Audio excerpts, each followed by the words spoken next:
كما صليت على إبراهيم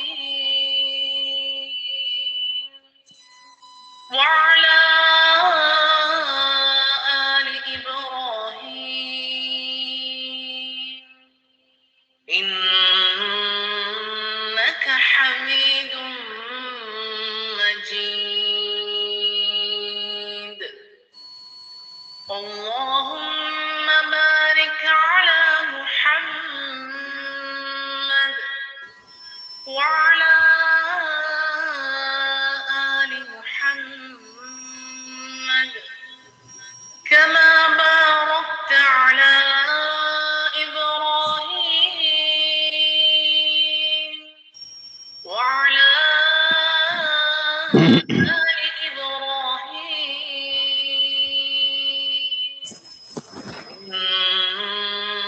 إنك حميد مجيد. اللهم صل على محمد وعلى آل محمد كما صليت على إبراهيم وعلى آل إبراهيم إنك حميد مجيد.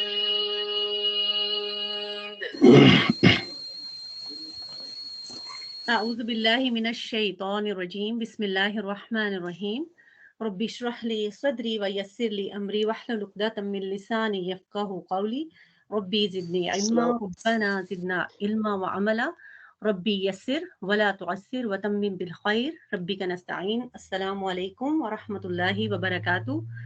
میری بہت عزیز وعلیکم بہنوں، السلام. میں آپ سب کو یو کے اسلامک مشن کی جانب آواز سے نہیں آ رہی، آواز نہیں آ رہی. میں آپ سب بہنوں کو یو کے اسلامک مشن کے ویلکم رمضان سیشن میں خوش آمدید کہتی ہوں اور آپ سب کی خیر و عافیت کی دعا گو ہوں. آپ سب سامعین کی ممنون ہوں جنہوں نے اپنے قیمتی مصروف وقت میں سے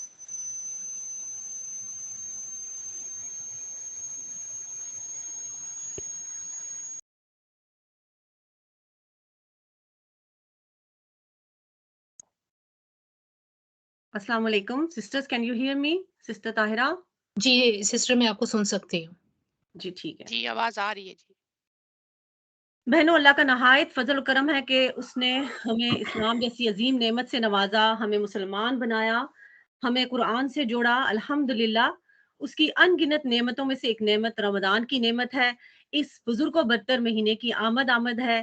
یہ مہینہ اللہ کی رحمتوں اور برکتوں کی برسات کا مہینہ ہے، نیکیوں کی طلب کو سراب کرنے کا مہینہ ہے.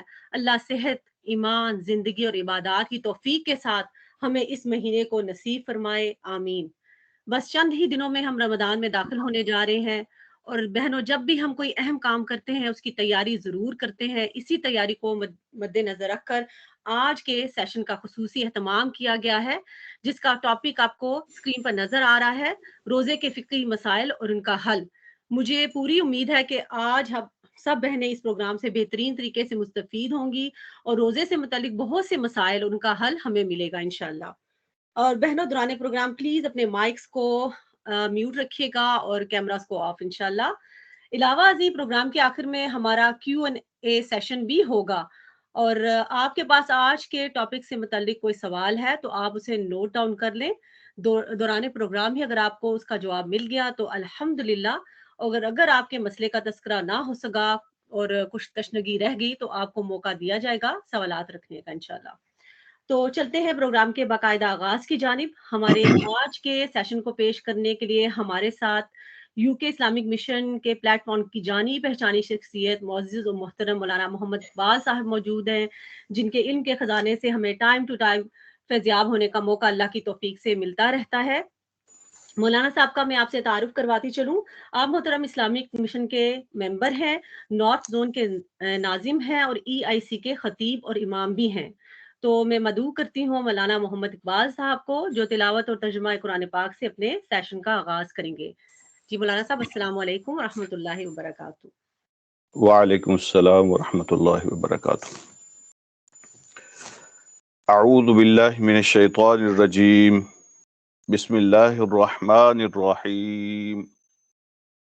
یا ایہا الذین آمنوا کتب علیکم الصیام کما کتب علی الذین من قبلکم لعلکم تتقون ایاما معدودات فمن كان منكم مريضا أو على سفر فعدة من أيام أخر وعلى الذين يطيقونه فدية طعام مسكين فمن تطوع خيرا فهو خير له وأن تصوموا خير لكم إن كنتم تعلمون شهر رمضان الذي أنزل فيه القرآن هدى للناس وبينات من الهدى والفرقان فمن شهد منكم الشهر فليصمه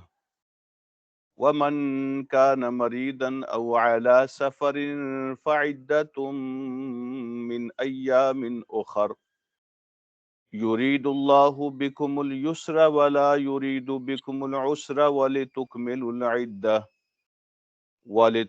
العدة ولتكبروا الله على ما هداكم ولعلكم تشكرون صدق الله مولانا العظيم اللهم صل على سيدنا ومولانا محمد وبارك وسلم عليه صلاة سلاما كثيرا كثيرا۔ اے وہ لوگوں جو ایمان لائے ہو، تمہارے اوپر روزے لکھ دیے گئے ہیں جیسے یہ لکھ دیے گئے تھے ان لوگوں پر جو تم سے پہلے گزرے ہیں، تاکہ تم تقوی حاصل کر سکو۔ یہ گنتی کے چند دن ہیں، تو جو کوئی تم میں سے بیمار ہو جائے یا سفر پر ہو تو گنتی پوری کر لے دوسرے دنوں میں، اور جو فدیہ دینے کی طاقت رکھتا ہو تو وہ ایک مسکین کا کھانا فدیہ دے، اور جو اپنی خوشی سے نیکی کرے تو یہ اس کے لیے زیادہ بہتر ہے۔ اگر تم روزے رکھ لو تو تمہارے لیے زیادہ بہتر ہے، اگر تم ان کی اہمیت کو جان سکو۔ رمضان کا مہینہ وہ مہینہ ہے جس میں قرآن کو نازل کیا گیا، جو تمام لوگوں کے لیے ہدایت کا ذریعہ ہے، اور ہدایت کی واضح دلائل اس کے اندر موجود ہیں، اور یہ حق اور باطل میں فرق کرنے والا ہے۔ تو جو کوئی اس مہینے میں موجود ہو اس کو چاہیے کہ وہ روزہ رکھے، اور جو بیمار ہو یا سفر پر ہو تو وہ گنتی پوری کر لے دوسرے دنوں میں۔ اللہ رب العالمین تمہارے لیے آسانی پیدا کرنا چاہتے ہیں، وہ تمہارے لیے مشکل پیدا نہیں کرنا چاہتے، تاکہ تم گنتی بھی پوری کر سکو اور اللہ رب العالمین کا نام بلند کرو اس نعمت پر کہ اس نے تمہیں ہدایت دی ہے، اور تاکہ تم اس کا شکریہ ادا کر سکو۔ یہ سورت بقرہ کی چند آیات ہیں جن کی تلاوت اور ترجمہ بلکہ ترجمانی جو ہے میں نے آپ کے سامنے پیش کی ہے۔ آج کا جو ہمارا ٹاپک ہے وہ روزے کے مسائل ہیں، یا آپ یوں کہہ سکتے ہیں رمضان کے مسائل ہیں، صرف روزے کے نہیں بلکہ رمضان کے جو مسائل ہیں۔ تو سوالات ہیں، ان کے جوابات ہیں۔ عام طور پہ ہم اپنی روٹین کے اندر گفتگو کر دیتے ہیں استقبال رمضان کے حوالے سے، اور تقریباً وہی باتیں ہوتی ہیں جو ہر سال ہم دہرا دیتے ہیں، اور ایک روٹین کی ایکٹیویٹی بن جاتی ہے یہ۔ لیکن اس دفعہ یہ ایک اچھی کوشش ہے کہ رمضان کے مہینہ کا مہینہ شروع ہونے سے پہلے ذہن تھوڑے سے کلیئر ہو جائیں، وہ باتیں جو پورا رمضان ہم لوگوں سے پوچھتے رہتے ہیں، اور بعض اوقات ہم کلیئر ہوتے ہیں بعض اوقات نہیں ہوتے، تو رمضان گزر جاتا ہے۔ تو بہتر ہے کہ اس سے پہلے، رمضان شروع ہونے سے پہلے وہ باتیں کلیئر ہو جائیں، تاکہ اطمینان کے ساتھ رمضان کا آغاز کیا جا سکے اور اس کو مکمل کیا جا سکے۔ لیکن چند ایک باتیں سوالات کی طرف جانے سے پہلے میں آپ سے شیئر کرنا چاہتا ہوں۔ سب سے پہلی بات تو یہ جو آیات میں نے آپ کے سامنے تلاوت کی ہیں، اس کی پہلی آیت کے اندر ایک لفظ استعمال ہوا ہے آیت کے اینڈ پہ، لعلکم تتقون، روزے تم پہ فرض کیے گئے ہیں تاکہ تم تقوی حاصل کر سکو۔ یہ لفظ لعل جو ہے یہ امید کے لیے آتا ہے، ہوپ کے لیے آتا ہے، that you may gain تقوی، امید کی جا سکتی ہے کہ تمہیں تقوی ملے گا، تم تقوی حاصل کرو گے۔ لیکن اللہ رب العالمین نے یہاں یقین کا لفظ کیوں نہیں استعمال فرمایا؟ اللہ نے یہ کیوں نہیں فرمایا کہ یقینی طور پہ تمہیں تقوی حاصل ہوگا؟ یہ کیوں فرمایا کہ امید کی جاتی ہے کہ تمہیں تقوی حاصل ہوگا؟ اس لیے کہ بعض لوگ ایسے جو ہے نا، پورا رمضان ان کا گزرتا ہے تو ان کو سموسے ہی ملتے ہیں صرف، اور بعض لوگوں کو پکوڑے ملتے ہیں، بعض لوگوں کو پارٹیز مل جاتی ہیں، بعض لوگوں کو شاپنگ ملتی ہے، بعض لوگوں کو صرف جاگنا ملتا ہے حدیث کے مطابق، بعض لوگوں کو بھوک ملتی ہے حدیث کے مطابق، اور بعض لوگوں کو پیاس ملتی ہے حدیث کے مطابق، بعض لوگوں کو تھکاوٹ ملتی ہے صرف حدیث کے مطابق۔ تو ہر بندے کا فوکس اپنا اپنا ہوتا ہے اور اس کی کنسنٹریشن اپنی ہوتی ہے، اور کچھ لوگ ایسے ہوتے ہیں، اللہ ان پہ اپنی رحمتیں نازل فرمائے، وہ کچھ لوگ ایسے ہوتے ہیں جو تقوی حاصل کر سکتے ہیں۔ تو چونکہ ماحول تو موجود ہے، میدان تو موجود ہے، لیکن ہر بندہ نہ وہ ایفرٹ کرتا ہے، نہ اس کا جو کانسیپٹ ہوتا ہے وہ کلیئر ہوتا ہے، نہ اس کی محنت اس گول کو حاصل کرنے کے لیے ہوتی ہے۔ تو لوگوں کی چونکہ نیت مختلف ہوتی ہے، ان کی محنت بھی مختلف ہوتی ہے، ان کے گول بھی مختلف ہوتے ہیں، اس لیے ضروری نہیں ہے کہ ہر بندے کو تقوی ملے۔ تقوی ملتا ہے لیکن صرف اس کو جو فوکس کرتا ہے، جس کا مقصد رمضان کے مہینے میں صرف تقوی حاصل کرنا ہوتا ہے، اللہ کا خوف حاصل کرنا ہوتا ہے۔ اور ایک بات میں یہ عرض کرنا چاہتا ہوں کہ یہ لفظ تقوی ہم بہت زیادہ استعمال کرتے ہیں، تو آسان الفاظ میں کیا ہمیں یہ پتہ ہے کہ تقوی ہوتا کیا ہے؟ تقوی ان جذبات کا نام ہے، ان فیلنگز کا نام ہے، ان ایموشنز کا نام ہے کہ جو میرے اندر اتنے طاقتور ہو جاتے ہیں کہ وہ کنٹرول کرتے ہیں مجھے، اور میرے دماغ اور دل کو، میری باڈی آرگنز کو وہ کنٹرول کرتی ہیں فیلنگز، وہ جذبات، اور مجھے وہ ابھارتی ہیں کہ میں اور اچھا کام کروں جو اللہ رب العالمین کو پسند ہے، اور مجھے روکتی ہیں کہ میں ہر اس کام سے رک جاؤں جو اللہ رب العالمین کو پسند نہیں ہے۔ تو ایسے فیلنگز اور ایسے جذبات کا نام تقوی ہوتا ہے۔ تقوی کی کوئی شکل نہیں ہوتی، اس کا کوئی لباس نہیں ہوتا، اس کی کوئی اپیرنس نہیں ہوتی کہ اگر بندہ اس طرح کا لباس پہن لے اور اس طرح کی اپیرنس اختیار کر لے تو وہ متقی ہوتا ہے۔ یہ تقوی فیلنگز کا نام ہے اور ایموشنز کا نام ہے، جو اچھائی پہ مجھے ابھارتے ہیں اور برائی سے مجھے روکتے ہیں۔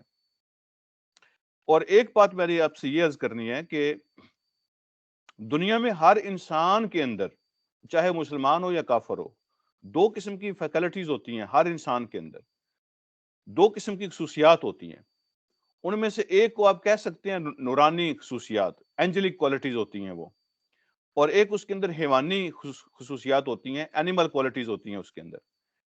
اور بعض اوقات یہ بیلنس رہتی ہیں اور بعض اوقات ان بیلنس ہو جاتی ہیں۔ جس طرح کے بندے کا ماحول ہوتا ہے، جس طرح کی اس کی ایکٹیویٹیز ہوتی ہیں، جس طرح کی اس کے اعمال ہوتے ہیں، اس کے حساب سے ان میں فرق پڑتا رہتا ہے۔ کبھی کبھی ایسا ہوتا ہے کہ انسان کے اعمال کے حساب سے اس کے اندر نورانی خصوصیات بڑھ جاتی ہیں اور وہ اللہ رب العالمین کے قریب ہو جاتا ہے، فرشتوں والی صفات اس کے اندر پیدا ہو جاتی ہیں، اور جو حیوانی جذبات ہیں وہ دب جاتے ہیں۔ اور کبھی کبھی ایسا ہوتا ہے انفارچونیٹلی کہ جو حیوانی جذبات ہیں وہ طاقتور ہو جاتے ہیں اور نورانی جذبات جو ہوتے ہیں وہ دب جاتے ہیں، اور انسان جو ہے نا وہ ایک جانور بن جاتا ہے۔ بلکہ جانور کہنے سے بھی وہ مطلب نہیں ادا ہوتا، میں جب اس کو ڈنگر کہتا ہوں تو مجھے تسلی ہوتی ہے کہ وہ لفظ جو ہے اس کا مفہوم ادا ہوتا ہے۔ تو وہ بندہ جو ہے وہ انسان، وہ ڈنگر بن جاتا ہے، وہ انسان نہیں رہتا۔ تو رمضان ایک اس کے اندر یہ خصوصیت ہے کہ الحمدللہ اللہ رب العالمین کی طرف سے یہ انتظام ہے کہ ہمیں موقع مل جاتا ہے، یہ اپرچونٹی ہے اس حساب سے کہ جو نورانی خصوصیات ہوتی ہیں، اینجلک کوالٹیز ہوتی ہیں، وہ ہمیں امپروو کرنے کے لیے یہ سیزن ہے، اور اللہ رب العالمین کی طرف سے ماحول بنا ہوتا ہے یہ خاص تحفہ ہے اللہ کا رمضان سال میں ایک دفعہ کہ ہم MOT کر لیتے ہیں اپنی، اور نورانی جو خصوصیات ہیں وہ بڑھ جاتی ہیں اور جو حیوانی خصوصیات ہیں وہ دب جاتی ہیں۔ آپ یوں کہہ سکتے ہیں کہ یہ جو رمضان کا مہینہ ہے، جو اس حوالے سے میری آخری بات ہے، پھر ہم سوالات کی طرف آتے ہیں۔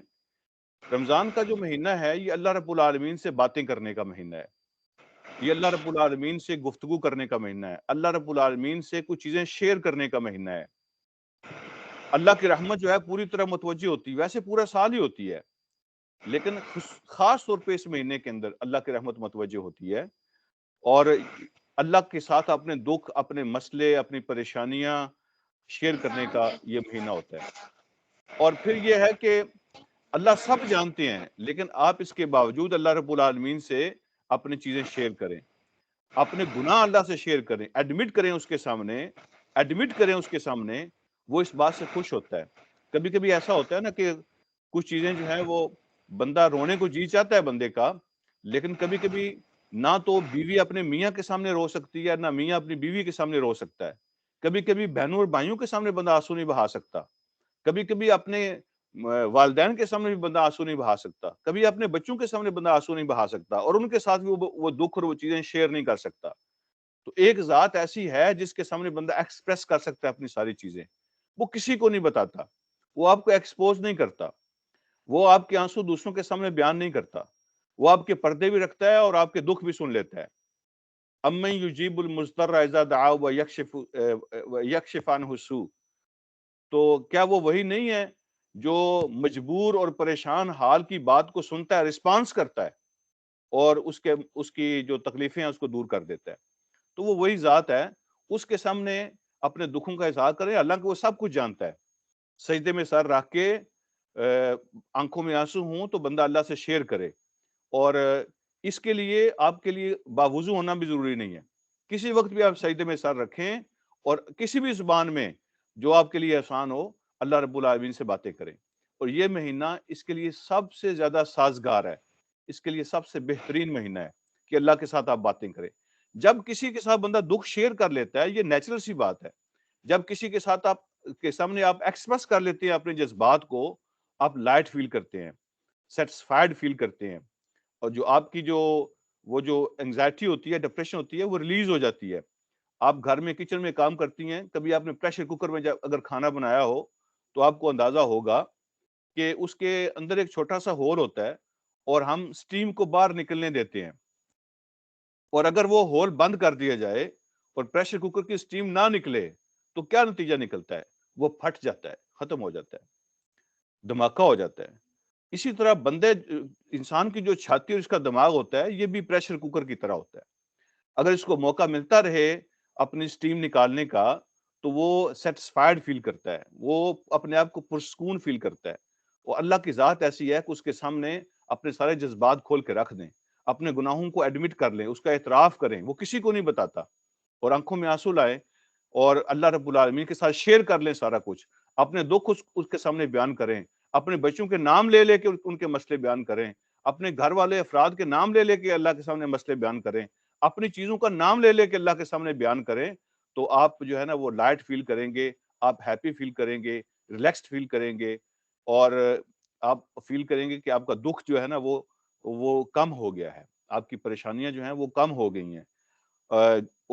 کسی نے مثال دی بڑی اچھی کہ ایک دفعہ بچے کھیل رہے تھے میدان کے اندر، تو ایک آدمی ان کو آبزرو کر رہا تھا، کنارے پہ کھڑا تھا، تو کھیلتے کھیلتے بچوں نے آپس میں لڑنا شروع کر دیا، 2-3 بچوں نے مل کے ایک بچے کو مارا، تو وہ روتا ہوا وہاں سے نکلا، قریبی اس کا گھر تھا گراؤنڈ کے کنارے پر، تو وہ دوڑتا ہوا گھر گیا اور تھوڑی دیر کے بعد پھر واپس آیا، وہ ہنس رہا تھا اور اس کے چہرے پہ اطمینان تھا، خوشی تھی، کوئی پریشانی نہیں تھی، کوئی جو ہے نا وہ دکھ نہیں تھا اس کے چہرے پر، اور واپس آتے ہی اس نے صرف ایک ہی بات کہی کہ میں نے اپنی ماما کو بتا دیا ہے،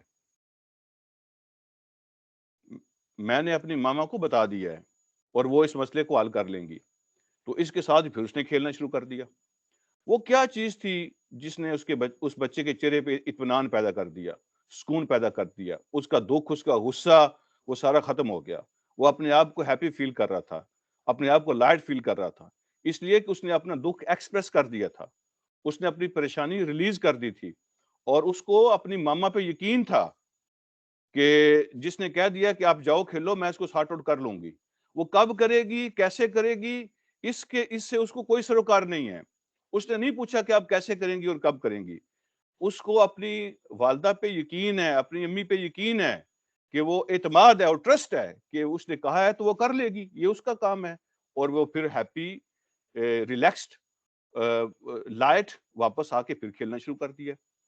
تو ایک ماں سے زیادہ اللہ رب العالمین کی ذات پہ یقین ہونا چاہیے، ہمیں اس پہ ٹرسٹ ہونا چاہیے، اس پہ اعتماد ہونا چاہیے کہ جب ہم اس کے سامنے بیان کر لیتے ہیں تو ہمیں یہ کہنا چاہیے کہ میں نے اپنے رب کو بتا دیا ہے، میں نے اپنے رب سے بات کر لی ہے، اب وہ جب چاہے گا، جس طرح چاہے گا، میرے مسئلے کو حل کر لے گا۔ اس پہ ٹرسٹ، اس پہ یقین رکھیں، اس سے زیادہ جتنا اس بچے کو اپنی ماں کے ساتھ ہوتا ہے۔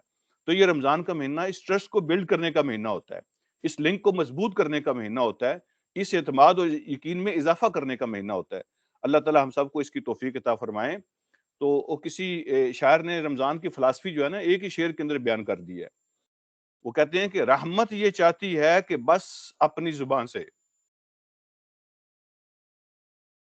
رحمت یہ چاہتی ہے کہ بس اپنی زبان سے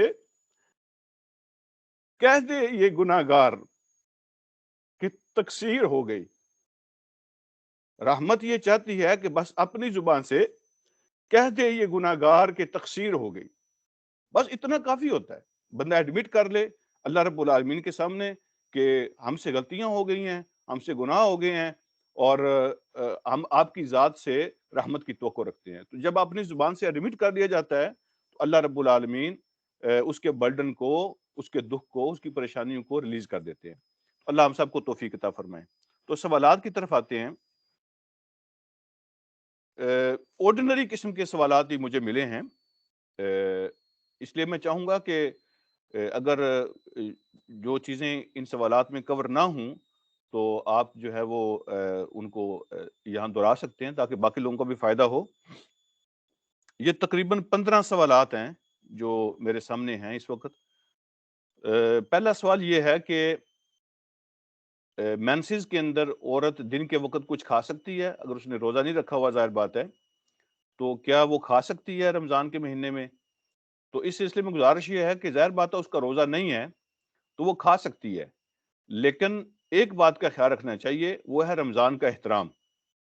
تو دوسروں کے سامنے جو روزہ دار ہوتے ہیں تو کوشش کرنی چاہیے کہ ان کے سامنے نہ کھایا جائے، تو تاکہ ان کا بھی ایک جو ہے نا یہ ظاہر ہے جب روزے دار کے سامنے کھایا جاتا ہے تو اس کی آزمائش میں اضافہ ہوتا ہے، ٹھیک ہے، اس کی آزمائش میں اضافہ ہوتا ہے۔ تو اس کو چاہیے کہ وہ کھا تو سکتی ہے دن کے وقت، اس نے روزہ نہیں رکھا ہوا تو اس کو اجازت ہے کھانے کی، لیکن جو رمضان کا احترام ہے تو اس کو مد نظر رکھنا چاہیے۔ تو اللہ نے اس کو کنسیشن دی ہے تو باقی روزے داروں کے سامنے نہ کھائے، بلکہ کوشش کرے کہ ایسا ماحول پیدا نہ ہو کہ ان کے لیے مزید آزمائش کا ذریعہ بن جائے۔ دوسرا سوال یہ ہے کہ مساجد میں سحری کے ٹائم میں فرق ہوتا ہے، تو کچھ جو ہے وہ 20 منٹ بلکہ آدھا گھنٹہ پہلے بند کر دیتے ہیں، اور اس سے بھی بلکہ زیادہ ہوتا ہے بعض اوقات، اور کچھ جو ہے وہ بہت لیٹ بند کرتے ہیں۔ تو ہم کس کے ساتھ سحری اینڈ کریں اور کس کو فالو کریں؟ تو میری بہن گزارش یہ ہے کہ یہ صرف سحری کا مسئلہ نہیں ہے، بلکہ یعنی عید کے موقع پر بھی ایسا ہوتا ہے، رمضان سٹارٹ کرنے کے لیے بھی ایسا ہوتا ہے۔ آپ تو سحری میں چند منٹوں کی اور گھنٹوں کی بات کر رہی ہیں، یہاں تو دنوں کا فرق پڑ جاتا ہے، یعنی ایک آدمی، ایک جو اسکول آف تھاٹ ہے وہ ایک دن عید کر رہا ہے، دوسروں کا اس دن روزہ ہوتا ہے، اور کچھ لوگ رمضان سٹارٹ کرنے میں بھی یہ اختلاف ہو جاتا ہے۔ تو پھر کیا کریں، ہم کس کو فالو کریں؟ اور ٹائمنگ کا ایشو بھی ہوتا ہے یہاں پہ۔ تو اس سلسلے میں میری گزارش یہ ہے کہ عام طور پہ جس کو UKIM فالو کرتی ہے عام طور پہ، وہ یہ ہے کہ جو نارمل ہرائزن ہیں، جو نارمل کنٹریز ہیں، تو وہاں پہ 1 گھنٹہ اور 20 منٹ سورج نکلنے سے پہلے سحری اینڈ ہوتی ہے۔ 1 گھنٹہ اور 20 منٹ نارمل جو کنٹریز ہیں آلموسٹ پوری دنیا میں، جیسے پاکستان ہے، انڈیا ہے، سعودی عرب ہے، دبئی ہے، ابوظہبی، عرب امارات ہیں، جتنے بھی ملک ہیں جو نارمل جن کے ہرائزن ہیں، تو وہاں پہ سورج نکلنے سے 1 گھنٹہ 20 منٹ پہلے سحری اینڈ ہوتی ہے۔ تو ہمارا جو ہرائزن ہے یہاں UK کا وہ اب نارمل ہے، تو اس لیے ہمیں نارمل ہرائزن جو ہے اس کے اوقات کے حساب سے عام طور پہ ایسا ہی ہوتا ہے کہ 1 گھنٹہ 20 منٹ ہے، لیکن احتیاطاً ہم اس میں کچھ اور بھی منٹ شامل کر لیتے ہیں، کوئی 10 کر لیتا ہے، کوئی 15 کر لیتا ہے، کوئی 20 کر لیتا ہے، تو یہ انڈرسٹینڈیبل ہے۔ لیکن اگر کوئی مطلب وہ کہیں پہ 40 منٹ کا فرق ہو، کہیں پہ 1 گھنٹے کا فرق ہو، تو واقعتاً وہ بہت زیادہ فرق ہوتا ہے۔ کچھ لوگ 2 بجے رات کو بند کر لیتے ہیں اور کچھ 4 بجے تک کھاتے رہتے ہیں، تو یہ مسئلہ ہوتا ہے۔ لیکن اس کا حل یہ ہے کہ اگر دلیل کی بنیاد پر، ضد کی وجہ سے نہیں، دلیل کی بنیاد پر، ایمانداری کے ساتھ، دیانتداری کے ساتھ، اگر کوئی اسکالر یا کوئی اسکول آف تھاٹ دلیل کی بنیاد پہ یہ سمجھتا ہے کہ ان کی سحری اینڈ اتنے بجے ہوتی ہے، تو وہ اس کو فالو کر سکتے ہیں۔ دلیل کی بنیاد پر اگر کوئی سمجھتا ہے کہ آج ان کی عید ہے، ٹھیک ہے، ان کے پاس لاجک ہونی چاہیے اور ایویڈنس ہونا چاہیے اور دلیل ہونی چاہیے، تو آج ان کی عید ہے یا آج ان کی لیلۃ القدر ہے یا ان کی سحری اینڈ اس وقت ہوتی ہے، تو وہ اس کو فالو کر سکتے ہیں۔ اور دوسرا اسکول آف تھاٹ دلیل کی بنیاد پر یہ سمجھتا ہے، ان کی انڈرسٹینڈنگ جو ہے نا وہ دیانتداری کے ساتھ ان کی انڈرسٹینڈنگ یہ بنتی ہے کہ ہماری سحری اینڈ اس وقت ہوتی ہے، یا ہماری لیلۃ القدر اس رات کو ہے، یا ہماری عید فلاں دن کو ہے، تو اللہ رب العالمین کے خزانے بہت ہیں۔ انسان سمجھنے میں غلطی تو کر سکتا ہے، لیکن اس کی بدنیشتی اس میں نہیں ہونی چاہیے۔ اگر بدنیشتی نہیں ہے، کوئی ضد نہیں ہے، کوئی تعصب نہیں ہے، کوئی ہٹ درمی نہیں ہے، لیکن انڈرسٹینڈنگ ان کی ایسی ہے کہ ان کی ٹائمنگ، ان کا دن مختلف ہے، تو کوئی حرج نہیں ہے۔ جس کی انڈرسٹینڈنگ جب بھی ہوگی اللہ اس کے حساب سے اس کو اجر عطا فرمائیں گے۔ تو انڈرسٹینڈنگ میں غلطی ہو سکتی ہے، وہ معاف ہے، یہاں اگر ضد نہ ہو اور ہٹ درمی نہ ہو۔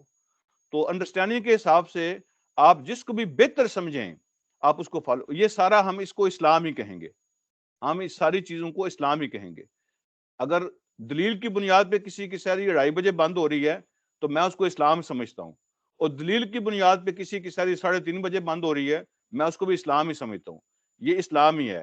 آپ ان میں سے جس کو بہتر سمجھتی ہیں آپ اس کو فالو کر سکتی ہیں، اور کبھی کبھی اگر کسی اس طرف کو فالو کر لیں یا اس طرف کو فالو کر لیں تو آپ ودن اسلام ہی رہیں گی، آپ اسلام سے باہر نہیں جائیں گی۔ اللہ رب العالمین آپ کی سحری کو بھی قبول فرمائیں گے، آپ کی لیلۃ القدر کو بھی قبول فرمائیں گے، آپ کی عید کو بھی قبول فرمائیں گے، آپ کے روزوں کو بھی قبول فرمائیں گے۔ تو اس میں یہ اس کو کوئی بڑا ایشو بنانے کی ضرورت نہیں ہے ذہن کے اندر۔ بس میں نے عرض کیا نا کہ لاجک کو چیک کرنا، دلیل کو چیک کرنا، انڈرسٹینڈنگ کو بنانا، یہ اپنے اپنے حساب سے ہوتا ہے۔ تو انسان اس میں غلطی تو کر سکتا ہے، لیکن بدنیشتی شامل نہ ہو تو وہ درست ہوتا ہے۔ اگلا سوال یہ ہے کہ اسکول جانے والے جو بچے ہوتے ہیں، یونیورسٹی گوئنگ ہیں یا کالج گوئنگ ہیں، اسکول گوئنگ ہیں، تو ان کے لیے تراویح کا کیا مسئلہ ہے؟ تو گزارش یہ ہے کہ جو ایجوکیشن ہے ان ملکوں میں جہاں ہم رہتے ہیں، تو یہاں پہ اسکول بچوں کو جانا ضروری ہے، اور ایجوکیشن جو ہے وہ فرائض میں شامل ہے۔ اس کے علاوہ بچے جو ہیں وہ نعوذ باللہ جس کے پاس ایجوکیشن نہیں ہے وہ ڈسیبل ہوتا ہے یہاں پہ، تو وہ اپنی نارمل لائف گزارنا اس کے لیے مشکل ہو جاتا ہے۔ تو ایجوکیشن بیسک نیڈ ہے، اور تراویح جو ہے یہ اگرچہ بہت بڑی عبادت ہے لیکن نفل ہے، بہت بڑی عبادت ہے لیکن نفل ہے۔ تو ایسے بچے جن کو ایشو ہوتا ہے، یا ایسے وہ لوگ سارے کے سارے جن کو جاب کے ایشو ہوتے ہیں، جنہوں نے ارلی مارننگ جانا ہوتا ہے، اور بندہ ایک دن جو ہے نا وہ برداشت کر لیتا ہے کم نیند کے ساتھ یا بغیر نیند کے، 2 دن کر لیتا ہے، 4 دن کر سکتا ہے، کتنے دن کر سکتا ہے، تو کتنی کیپیسٹی ہوتی ہے اس کی۔ جن کے اس طرح کے ریئل ایشوز ہوتے ہیں وہ اگر تراویح نہ بھی پڑھیں گے لیکن وہ دل کے اندر اس کمی کو محسوس کرتے ہوں، اس تکلیف کو محسوس کرتے ہوں کہ یہ ان سے مس ہو رہی ہے، اور اس کو وہ واقعتاً مس کرتے ہوں، تو اللہ رب العالمین ان کے ایشو کی وجہ سے امید یہ ہے کہ ان کو بغیر پڑھے بھی تراویح کا ثواب عطا فرمائے گا، اور جب ان کو موقع ملتا رہے وہ اس میں پارٹیسپیٹ کرتے رہیں۔ دوسرا طریقہ یہ ہوتا ہے کہ اگر 20 پڑھنے میں ان کو دیر لگتی ہو تو وہ 8 پڑھ کے جا سکتے ہیں۔ اور ایسے لوگ جو ہیں وہ مغرب اور عشاء، جن کے لیے چھوٹی رات کی وجہ سے صبح ارلی اٹھنا ہوتا ہے اور ایشو ہوتا ہے ان کا، تو وہ جو ہے نا وہ کوآپ نہیں کر سکتے اور وہ سروائیو نہیں کر سکتے، ان کے لیے مشکل ہے، تو مغرب اور عشاء کٹھی پڑھ کے بھی سو سکتے ہیں۔ یہ سارے رستے کھلے ہوتے ہیں اسلام کے اندر۔ الحمدللہ کوئی ڈیڈ اینڈ نہیں ہے، کوئی ایسا مسئلہ نہیں ہے جس کا حل موجود نہیں ہوتا، کوئی نہ کوئی حل اس کا ہوتا ہے۔ ایسے لوگ جن کا ریئل ایشو ہے. اب دیکھیں اللہ رب العالمین کو کوئی چیٹ نہیں کر سکتا, اللہ کو دھوکہ نہیں دیا جا سکتا. تو جس کا ریئل ایشو ہے اللہ جانتے ہیں, تو وہ مغرب اور عشاء کٹھی کر کے بھی سو سکتا ہے تاکہ اس کو کوئی جو ہے نا وہ جاب کے اور صحت کی کوئی مثال پیدا نہ ہو جائے. اگلا سوال یہ ہے کہ روزے میں ٹوتھ پیسٹ کا استعمال اس کا کیا حکم ہے. تو اس سلسلے میں گزارش یہ ہے کہ اس میں 2 اوپینین ہیں, اور ایک تو اوپینین یہ ہے کہ روزے کی حالت میں ٹوتھ پیسٹ کا استعمال اس کی اجازت نہیں ہے, اس کے اندر سٹف ہوتا ہے اور وہ جو گلے میں چلا جاتا ہے تو روزہ ٹوٹ جاتا ہے. یہ ایک انڈرسٹینڈنگ ہے. دوسری انڈرسٹینڈنگ یہ ہے, اور میں سمجھتا ہوں یہ جو دوسری انڈرسٹینڈنگ ہے یہ درست ہے, اور میرا اوپینین بھی یہی ہے, یہی انڈرسٹینڈنگ جو ہے نا اس کو میں فالو کرتا ہوں. تو وہ یہ ہے کہ روزے کی حالت میں مسواک کرنے کی اجازت ہے, حالانکہ مسواک کے اندر بھی ٹیسٹ ہوتا ہے, اس کے اندر رس بھی ہوتا ہے, جوس بھی ہوتا ہے مسواک کے اندر. آپ فریش مسواک بھی کر سکتے ہیں روزے کی حالت میں, عصر کے بعد بھی کر سکتے ہیں روزے کی حالت میں, جس وقت بندے کا حلق خشک ہوا ہوتا ہے.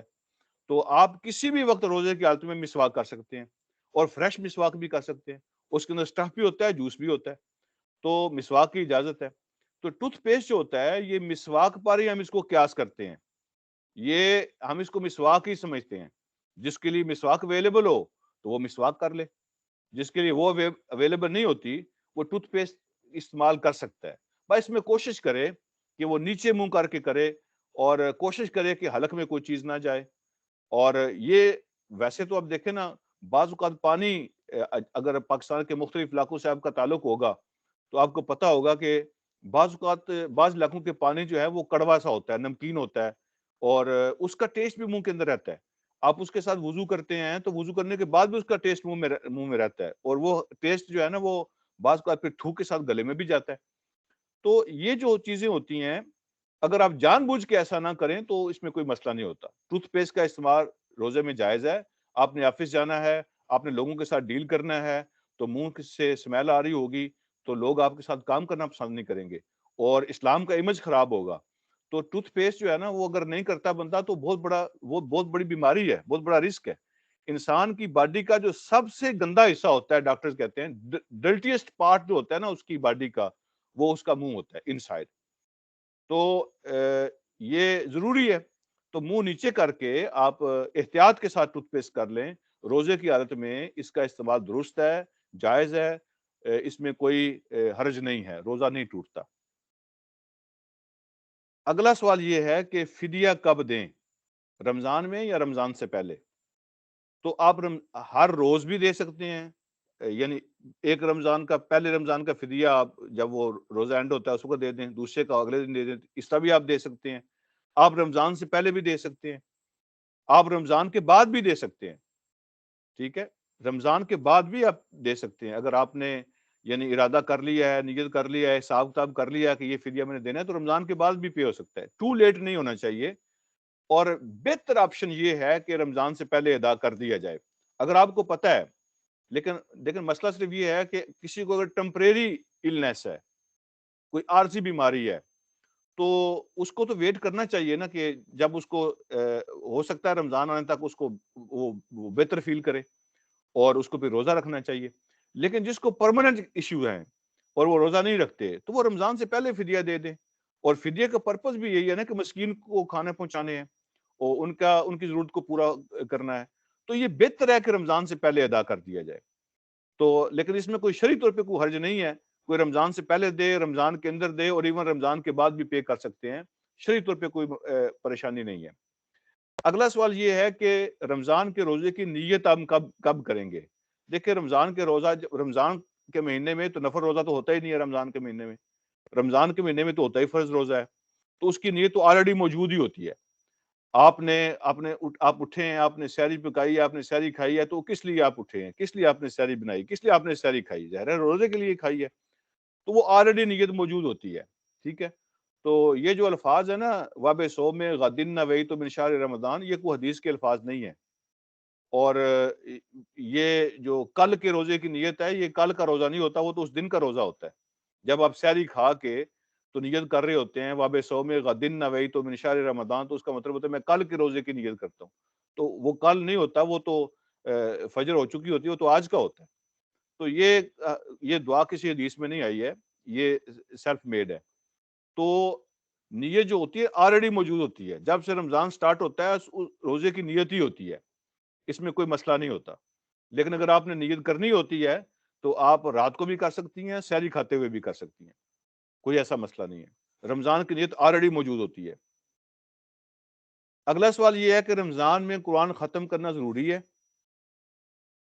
جو اسپیشلی وہ جو خواتین اگر وہ پیریڈ کے اندر ہوتی ہیں تو ان کے لیے کیا حکم ہے؟ تو اس سلسلے میں گزارش یہ ہے کہ رمضان میں قرآن سے زیادہ اٹیچ رہنا یہ ضروری ہے.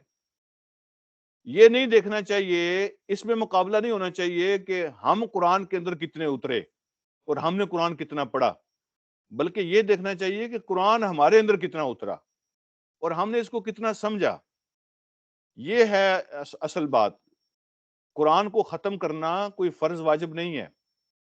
حضور علیہ الصلوۃ والسلام رمضان کے مہینے میں قرآن کو دہراتے تھے حضرت جبریل کے ساتھ. تو یہ حضور علیہ الصلوۃ والسلام کی سنت ہے. اور پھر صحابہ کرام بھی رمضان کے مہینے میں قرآن کا ختم کیا کرتے تھے. تو یہ صحابہ کرام کی بھی سنت ہے. بلکہ بعض لوگ تو کئی قرآن ختم کرتے ہیں. تو جتنی زیادہ سے زیادہ تلاوت ہو سکے، تلاوت کرنے کا اپنا ایک ثواب ہے، اس میں حرج نہیں ہے. لیکن ہمارے لیے آپ دیکھیں، ہمارے لیے یہ ایک اجنبی زبان ہے، عربی زبان. ہم اس کا مفہوم نہیں سمجھتے. ان کے لیے یہ زبان اجنبی نہیں تھی. وہ جب پڑھ رہے ہوتے تھے ساتھ ساتھ ان کو پتہ بھی ہوتا تھا یہ کیا کہہ رہا ہے. ہمیں تو پتہ نہیں ہے کہ قرآن کیا کہہ رہا ہے. تو ہر رمضان میں ہم 10 قرآن پڑھ دیں، ہم 20 قرآن پڑھ دیں، ہم 30 قرآن پڑھ دیں تو قرآن پڑھنے کا تو ثواب ہوگا. لیکن انفارچونیٹلی ہم قرآن پڑھ بھی رہے ہوں گے اور قرآن کے خلاف عمل بھی کر رہے ہوں گے. ہم یہ بھی پڑھ رہے ہوں گے کہ یہ حرام ہے، یہ مت کرو، لیکن ساتھ ساتھ ہم کر بھی رہے ہوں گے. اور ساتھ ساتھ قرآن یہ بھی ہمیں کہہ رہا ہوگا کہ یہ ضروری ہے، یہ کرو، اور ہم نہیں کر رہے ہوں گے، اس لیے کہ ہمیں پتہ نہیں ہے قرآن کیا کہہ رہا ہے. تو اصل ٹاسک جو ہے نا ہمارے لیے یہ ہونا چاہیے کہ ہم نے سمجھا کتنا قرآن اور قرآن کتنا ہمارے اندر اترا. تو یہ زیادہ ضروری ہے. اور پھر جو آپ نے مینشن کیا نا یہاں پہ کہ اگر پیریڈ کے اندر ہو خاتون تو اس کے لیے کیا حکم ہے؟ تو وہ قرآن کی تلاوت نہیں کر سکتی اور قرآن کو ٹچ نہیں کر سکتی، لیکن قرآن سن سکتی ہے. تو اگر ان دنوں کے اندر ہو جس میں وہ روزہ نہیں رکھ رہی ہے اور قرآن کو ٹچ نہیں کر سکتی ہے تو اس کی تلاوت نہیں کر سکتی ہے، تو وہ سن سکتی ہے. وہ قرآن کی تلاوت سن لیا کرے کسی بھی اچھے قاری کی آواز میں. وہ قرآن کو سن سکتی ہے، سننے میں کوئی حرج نہیں ہے. وہ کتابیں پڑھ سکتی ہے، لٹریچر پڑھ سکتی ہے، حدیث پڑھ سکتی ہے، تفسیر پڑھ سکتی ہے. جو تفسیر ہوتی ہے نا، مثلا جیسے تفہیم القرآن ہے، تو یہ قرآن نہیں ہے. جس کے اندر زیادہ حصہ تشریح اور تفسیر کا ہوتا ہے وہ قرآن کے حکم میں نہیں ہوتا. آپ تفہیم القرآن کو پکڑ سکتی ہیں، آپ اس کو پڑھ سکتی ہیں، اس میں کوئی حرج نہیں ہے. یہ قرآن نہیں ہے، یہ کتاب ہے. لیکن جو قرآن ہوتا ہے اس کو آپ ٹچ نہیں کر سکتی اور اس کی تلاوت نہیں کر سکتی. آج گزشتہ رات کو بھی ایک سوال میرے سامنے آیا ہے. انہوں نے پوچھا کہ کیا ایسی حالت میں عورت جو ہے وہ کلاس کی اگر تیاری کر رہی ہے، کسی کورس کی تیاری کر رہی ہے، تو اس کو لکھنا اگر پڑ جائے، کسی آیت کا ریفرنس دینا پڑ جائے، تو کیا وہ لکھ سکتی ہے آیت؟ وہ لکھ سکتی ہے. کسی ریفرنس کے طور پہ یا سبق کے اندر کوئی آیت آئی ہو قرآن کی، تو قرآن کی آیت کو اپنے ہاتھ کے ساتھ، قلم کے ساتھ وہ لکھ سکتی ہے. وہ قلم کے ساتھ لکھ رہی ہے، ٹھیک ہے، اس میں کوئی حرج نہیں ہے. تو کلاس کے لیے، سبق کے لیے اگر اس کو لکھنا پڑے تو وہ لکھ سکتی ہے، لیکن تلاوت نہیں کر سکتی اور قرآن کو ٹچ نہیں کر سکتی، سن سکتی ہے. تو کوشش کرنی چاہیے کہ ایک مرتبہ قرآن ختم بھی ہو جائے، اس میں سے پورے گو تھرو بھی ہو جائیں، لیکن زیادہ سے زیادہ سمجھنے کی کوشش کی جائے کہ ہم نے سمجھا کتنا. تو عام طور پہ جو ہے نا ایک طریقہ کچھ عرصہ پہلے میں نے اس پہ ٹرائی کیا تھا، الحمدللہ وہ بہت کامیاب رہا. اس کو میں نے سجیسٹ بھی کیا ہے، شاید خواتین نے بھی اس پہ ایک دفعہ اس پہ شاید ٹرائی کیا ہے، میرے پوری طرح میرے ذہن میں نہیں ہے.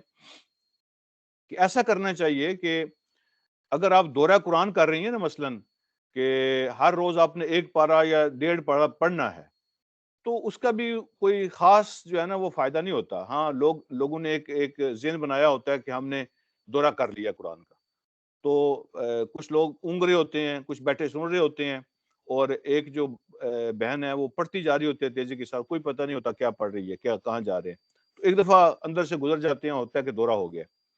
اس کی بجائے میں نے سجیسٹ کیا تھا کہ آپ ہر پارے میں سے مثلاً پارا جو فرسٹ ہے اس میں سے 10 بڑے بڑے جو چیزیں ہیں، جو مسئلے بیان ہوئے ہیں، جو ہماری لائف زندگی سے ریلیٹڈ ایشوز ہیں، تو آپ 10 وہ نوٹ کر لیں کہ اس پارے میں کون سے 10 بڑے پوائنٹ بیان ہوئے ہیں، تو وہ پوائنٹ ڈسکس کر لیں، اگلے پارے سے 10 لے لیں، اگلے پارے سے 10 لے لیں، یہ اس سال کے لیے اس طرح کر لیں۔ اگلے سال کے لیے آپ ایسا کریں کہ کوئی اور 10 پوائنٹ جو پچھلے سال کور نہیں ہوئے تھے تو وہ اس میں سے لے لیں۔ تو وہ چیزیں جو ہماری زندگی سے ریلیٹڈ ہیں، جو پریکٹیکل لائف سے ریلیٹڈ ہیں، جو ہمارے ایشوز ہیں، ہمارے جو مسئلے ہیں، تو وہ لکھ لیں۔ نکاح طلاق کے مسئلے ہیں، وراثت کے مسئلے ہیں، اخلاقیات کے مسائل ہیں، بزنس کے مسائل ہیں، فیملی لائف کے مسائل ہیں، عبادات کے ایشوز ہیں، اخلاقیات کے معاملات ہیں، تو وہ آپ 10 بڑے بڑے مسئلے لکھ کر آپ ان کو ڈسکس کر لیں کلاس کے اندر، اور اس طرح آپ جو ہے نا وہ آگے بڑھتے جائیں۔ اور پھر آپ اندازہ کریں کہ آپ نے ایک مہینے میں 300 یہ کچھ کہنے میں چھوٹے لگتے ہیں، ایک مہینے میں 300 بڑے بڑے مسائل جو ہیں آپ ان کو کور کر لیتے ہیں۔ 300 یہ کہنے میں چھوٹا لگتا ہے، لیکن ایک بڑی کتاب جو ہے نا وہ ہوتی ہے 300 مسئلوں کی، اور اگلے سال آپ اس طرح کچھ اور کر لیں گے۔ تو یہ بھی ایک طریقہ ہو سکتا ہے بہتر طریقے سے قرآن سے فائدہ اٹھانے کا۔ اگلا سوال یہ ہے کہ اگر کسی کو یاد نہ ہو کہ پچھلے 20 سالوں کا فدیہ جو ہے نا وہ رہتا ہے، تو آج کے حساب سے ادا کرے یا وہ پرانے حساب سے ادا کرے۔ دیکھیں فدیہ جو ہے نا اس میں آپ صدقے کی بھی نیت کر لیں تو کسی بھی حساب سے آپ ادا کریں۔ ظاہر بات ہے جو روزہ آپ کا مس ہوا، آپ نے اس روزے کا فدیہ دینا ہے، تو آپ اس کا بھی حساب کر سکتے ہیں، جو 5 سال پہلے یا 20 سال پہلے آپ کا مس ہوا تھا آپ اس کے حساب سے دے دیں۔ لیکن یہ ایک صدقہ ہے، اور اس میں آپ صدقے کی بھی نیت کر سکتی ہیں۔ کتنا فرق ہوگا؟ بہت زیادہ فرق نہیں ہوگا۔ تو اگر اللہ آپ کی عبادت کو قبول فرما لیں تو اگر 100-200 پاؤنڈ ایکسٹرا بھی لگ جائے تو اس میں کیا حرج ہے؟ آپ صدقے کی نیت کر کے زیادہ دیا کریں، زیادہ کوشش کیا کریں کہ پورا حساب کر کے نہیں دینا چاہیے، پورا نہیں دینا چاہیے، بلکہ زیادہ ہی دینا چاہیے۔ تو اگرچہ آپ پچھلے حساب سے بھی ادا کر سکتی ہیں، لیکن آپ زیادہ دیں، اس میں کوئی حرج نہیں ہے۔ اس سے اللہ برکت بھی دے گا، اور آپ کے دل کو اطمینان بھی عطا فرمائے گا، خوشی بھی عطا فرمائے گا، اور آپ کے اجر میں بھی اضافہ ہوگا۔ اور اگلا سوال یہ ہے کہ اگر کسی کو اندازہ نہ ہو، یاد نہ ہو کہ جو پیریڈ کے دن ہوتے ہیں، مینسز کے دن ہوتے ہیں، وہ کتنے سالوں سے اس کے روزے نہیں رکھے، تو پھر کیسے اندازہ کریں کتنے روزے رکھنے ہیں؟ مثلا کسی بندے کو، کسی بہن کو، خاتون کو، یہ بعد میں ریئلائز ہوا کہ یہ تو بہت ضروری کام تھا جو میں نے چھوڑ دیا۔ تو بعض اوقات انسان سستی کرتا ہے، اس کا کانسیپٹ بھی کلیئر نہیں ہوتا، اس کو سمجھ بھی نہیں ہوتی ان مسئلوں کی، اور بعد میں وہ جو ہے نا شعوری اسلام جب قبول کرتے ہیں لوگ، تو پھر احساس ہوتا ہے کہ یہ تو کام نہیں ہوا، تو اب اندازہ نہیں ہے کہ کتنے روزے رہتے ہیں۔ تو کوئی بات نہیں، آپ جو ہے نا اپنے ذہن میں پوری کوشش کر کے آپ ایک فگر جو ہے نا وہ ایسٹیمیٹ فگر جو ہے نا وہ اپنے ذہن میں رکھیں، تو کمی بیشی جو ہوگی، آپ کی نیت اگر خالص ہے تو اللہ رب العالمین اس کا ثواب آپ کو عطا فرما دیں گے۔ مثال کے طور پر اگر کسی کے اگر آپ یوں کہہ لیں کہ 20 سالوں کے روزے رہتے ہیں، چلیں فار ایگزامپل میں 200 روزہ رہتا ہے اس کا، ٹھیک ہے، تو انہوں نے اندازہ کر کے سٹارٹ کر دیا کہ میرے 200 روزے رہتے ہیں، تو پتہ تو نہیں ہوتا زندگی کب ختم ہوگی ہے، تو ابھی اس نے 20 ہی رکھے ہیں کہ اس کی زندگی پوری ہوگی، 40 رکھے ہیں، 100 رکھا ہے تو زندگی پوری ہوگی ہے، کیونکہ انہوں نے نیت کر کے سٹارٹ کر لیے تھے اس کو کور کرنا، جیسے جیسے موقع ملتا ہے وہ اس کو کور کرنے کی کوشش کر رہے ہیں، اللہ رب العالمین ان کو سارے 200 روزہ رکھنے کا ثواب عطا فرمائیں گے، اس لیے کہ انہوں نے یہ سفر سٹارٹ کر دیا تھا اخلاص نیت کے ساتھ۔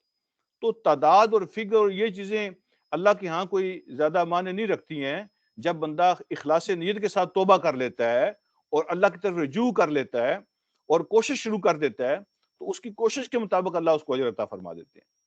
تو آپ ایک اندازہ کریں جتنا ممکن ہو آپ کے لیے کہ کریکٹ فگر تک آپ پہنچ سکیں. لیکن اگر آپ نہ بھی پہنچ سکیں تو اللہ رب العالمین سے معافی مانگیں, توبہ کریں, اللہ رب العالمین اجر عطا فرما دیں گے اور معاف کر دیں گے.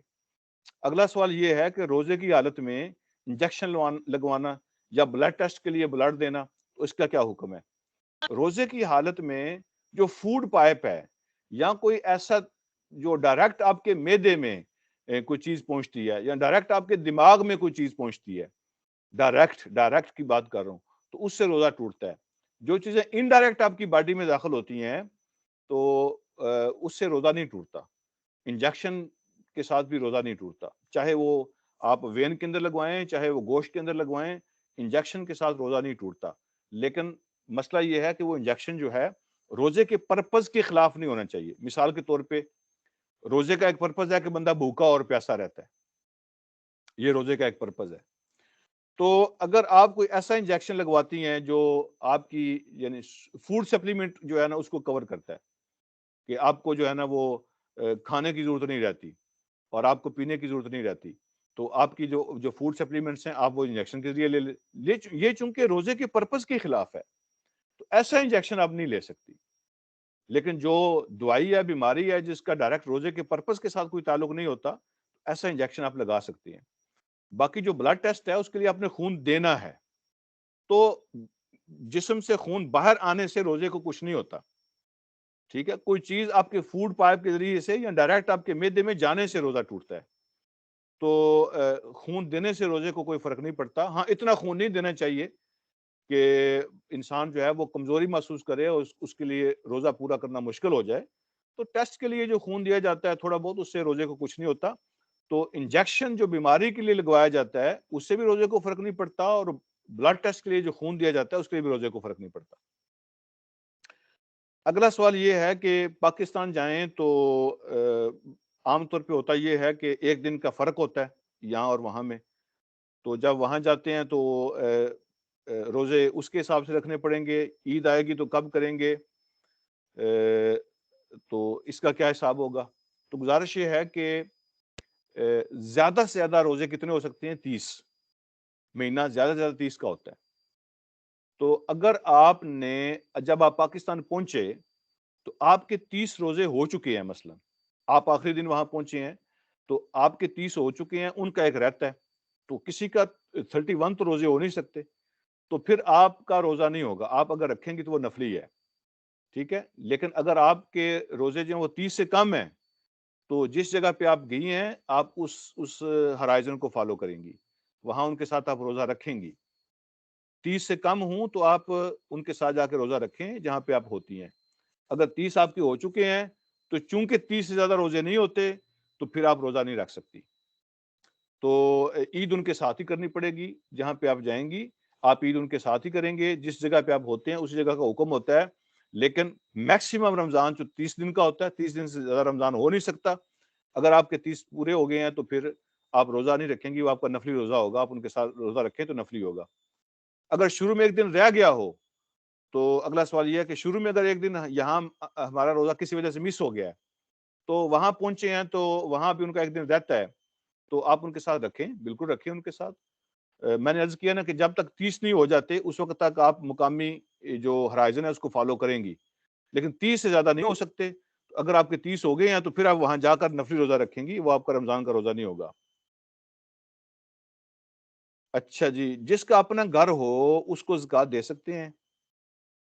تو جی, گھر بنیادی ضرورتوں میں سے ایک ہے, ٹھیک ہے. تو گھر اپنا ہو تو ظاہر ہے گھر کو بندہ کھا نہیں سکتا, تو جو فوڈ ہوتا ہے وہ بھی بنیادی ضرورتیں ہوتی ہیں, جو کپڑے ہوتے ہیں وہ بھی بنیادی ضرورت ہوتی ہے, جو علاج ہوتا ہے وہ بھی بنیادی ضرورت ہوتی ہے, اور جو ایجوکیشن ہے بیسک ایجوکیشن وہ بھی بنیادی ضرورت ہوتی ہے.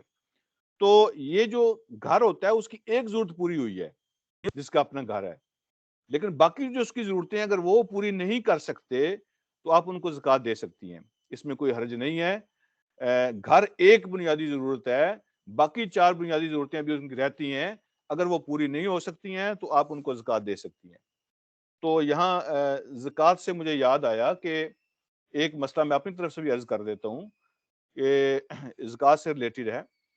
لوگ پوچھتے ہیں کہ یعنی رشتہ داروں کو زکوٰۃ دینے کے بارے میں، تو اس سلسلے میں گزارش یہ ہے کہ آپ ذہن میں رکھیں کہ اگر آپ کے سکے رشتہ دار مثلاً ماں باپ بھی ہوں اور وہ آپ کے ساتھ نہیں رہتے، ٹھیک ہے، آپ کے ساتھ نہیں رہتے، الگ رہتے ہیں، اور آپ کا جو کھانا پینا بینک بیلنس یہ وہ سارا کچھ الگ الگ ہے، جیسے بیٹے علیحدہ ہو جاتے ہیں، ماں باپ اپنے گھر میں ہوتے ہیں، بیٹے جو ہے نا الگ گھر لے کے علیحدہ ہو جاتے ہیں، ان کا سارا کچھ اپنا اپنا ہوتا ہے. تو بیٹے کے پاس جو ہے نا ماں باپ کی ضرورتیں پوری کرنے کے لیے وہ ہر مہینے ان کو کچھ نہیں دے سکتا، لیکن کچھ نہ کچھ جو ہے نا وہ سال میں مثلاً تھوڑی بہت زکوٰۃ نکل آتی ہے، تو باقی جو ہے نا وہ بڑی مشکل سے اپنا گزارا ہوتا ہے. تو ماں باپ اگر محتاج ہوں، ان کو زکوٰۃ لگتی ہو، ضرورت مند ہوں، تو آپ دیکھیں نا کیسا یہ نان سینس لگتا ہے کہ بیٹا زکوٰۃ دے گا کسی اور کو، لیکن ماں باپ ضرورت مند ہیں وہ کسی اور سے مانگتے پھریں، یہ ان کو نہیں دے سکتا. ایسا کوئی حکم نہیں ہے دین کے اندر، کہیں پہ منع نہیں کیا گیا. آپ کا قریبی سے قریبی رشتہ دار بھی ہو لیکن وہ آپ کے ساتھ نہیں رہتا، آپ کا کھانا پینا کچن جو ہے نا وہ الگ ہے، آپ کے بینک بیلنس جو ہے نا وہ الگ الگ ہیں، لیکن وہ ضرورت مند ہے تو کوئی بھی ہو آپ اس کو دے سکتی ہیں. تو پہلا حق تو رشتہ داروں کا ہوتا ہے. تو یہ عجیب بات ہے کہ رشتہ دار باقیوں سے لے سکتے لیکن آپ سے نہیں لے سکتے، یہ کیسی عجیب بات ہے. تو لے سکتے ہیں، ہاں یہ بات ٹھیک ہے کہ ویسے بھی آپ کا فرض تھا کہ آپ ان کی مدد کرتے، لیکن بعض اوقات بندہ مدد کی پوزیشن میں نہیں ہوتا، تو اپنے قریبی رشتہ داروں کو بھی زکوٰۃ دے سکتے ہیں. دنیا کو دیتے ہیں تو اپنوں کو کیوں نہیں دے سکتے؟ تو یہ عجیب سی بات ہے. تو اپنوں کو دے سکتے ہیں، اس کا زیادہ ثواب ہوتا ہے. جس کے پاس سونا ہو اس کی زکوٰۃ دینا، تو سونے کی زکوٰۃ کے بارے میں بھی جو اوتھینٹک اوپینین ہے وہ یہی ہے کہ سونا ایک کرنسی ہے، تو اس کی جو ہے نا پوری دنیا کی کرنسی جو ہے اس کی بیس جو ہے وہ سونا ہے.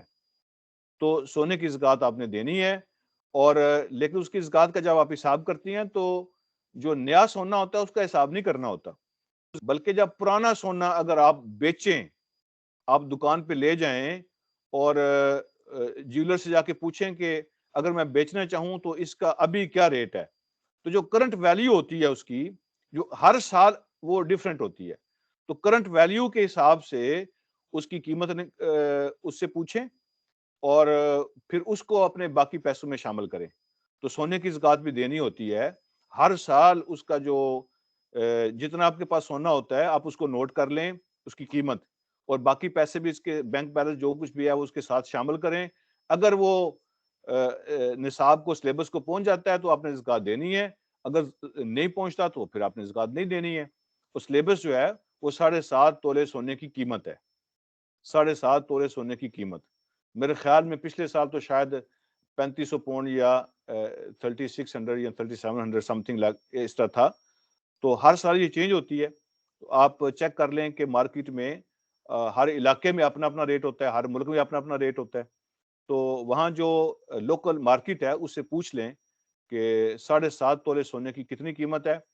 تو اتنے پیسے اگر آپ کے پاس ہوں سارے ملا کر بھی، سونا بھی، پیسے بھی، بینک بیلنس میں جو بھی آگے پیچھے آپ نے جمع کیے ہوئے ہیں، تو وہ سارے ملا کر اگر اتنے بن جاتے ہیں تو آپ نے پھر سب میں زکوٰۃ دینی ہے.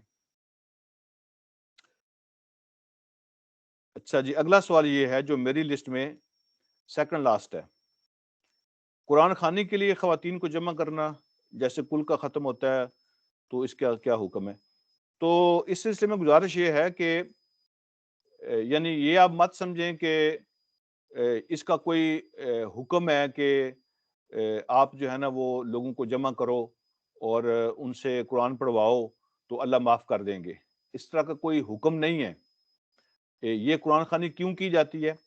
اس کا پرپس یہ ہوتا ہے کہ کچھ کام ایسے ہوتے ہیں کہ ان کے بعد دعا زیادہ قبول ہوتی ہے. کچھ کام ایسے ہوتے ہیں کہ ان کے بعد دعا زیادہ قبول ہوتی ہے اور امید ہوتی ہے کہ اللہ رب العالمین دعا قبول فرمائیں گے. ان میں سے ایک قرآن کی تلاوت بھی ہے کہ جب بندہ قرآن کی تلاوت کرتا ہے اور اس کے بعد جب دعا کرتا ہے تو اس کی دعا میں قبولیت کے زیادہ چانسز ہوتے ہیں. تو اس لیے قرآن خوانی کر کے پھر بعد میں دعا کی جاتی ہے. تو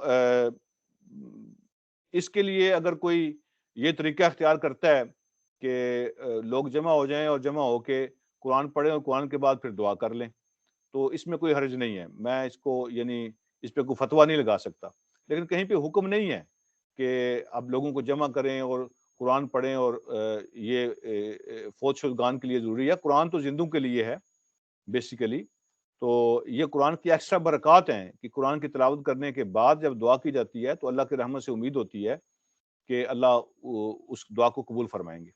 تو آپ اس کے بعد جب مرنے والے کے لیے دعا کرتے ہیں تو اللہ کی رحمت سے اس میں قبول ہونے کے زیادہ چانسز ہوتے ہیں، تو وہ آپ اپنے گھر میں بھی بیٹھ کے آپ کر سکتی ہیں اور کسی ایک جگہ پہ جمع ہو کر بھی کر سکتی ہیں۔ یہ جو کل کا ختم کیا جاتا ہے، تو دیکھیں یہ اس کا نام آپ کچھ بھی رکھ لیں، کل کا ختم اس لیے کہتے ہیں کہ لوگوں کو چونکہ یعنی عام طور پہ قرآن لوگ پڑھنا نہیں چاہتے ہوتے، زیادہ ٹائم لگتا ہے یا لوگوں کو پڑھنا نہیں آتا، تو وہ کہتے ہیں کہ قل واللہ احد 3 دفعہ پڑھ لیں تو قرآن ختم ہو جاتا ہے، ٹھیک ہے۔ تو یہ بعض اوقات آپ جاتے ہیں نا کہ کہیں کہ مدارس کے اندر بھی ایسا ہوتا ہے، اور بعض لوگ بھی ایسے ہوتے ہیں جو دیہاتوں میں پرانے حافظ ہوتے ہیں، تو جب کوئی بندہ فوت ہو جاتا ہے نا تو وہ کہتے ہیں میرے پاس جو ہے نا وہ 200 قرآن پڑھے ہوئے رکھے ہوئے میں نے، اگر وہ لینے ہیں تو آپ لے لو، تو آپ پیسے دیتے ہیں اور 200 قرآن لے لیتے ہیں، ٹھیک ہے جی۔ وہ 200 قرآن کیسے پڑھے ہوتے ہیں؟ وہ قل واللہ احد ہی پڑھا ہوتا ہے، تو کسی نے 400 قرآن پڑھے ہوتے ہیں، کسی نے وہ رکھے ہوتے ہیں پڑھ کے 6 مہینے میں، تو کہتے ہیں میں نے کل ہی جو ہے نا وہ 200 قرآن پورے کیے ہیں، تو وہ ایسے ہی ہوتے ہیں، ٹھیک ہے، وہ قل واللہ احد پڑھ کے وہ قرآن پورے کیے ہوتے ہیں۔ تو بس یہ بعض چیزیں جو ہوتی ہیں یہ کلچر بن جاتی ہیں۔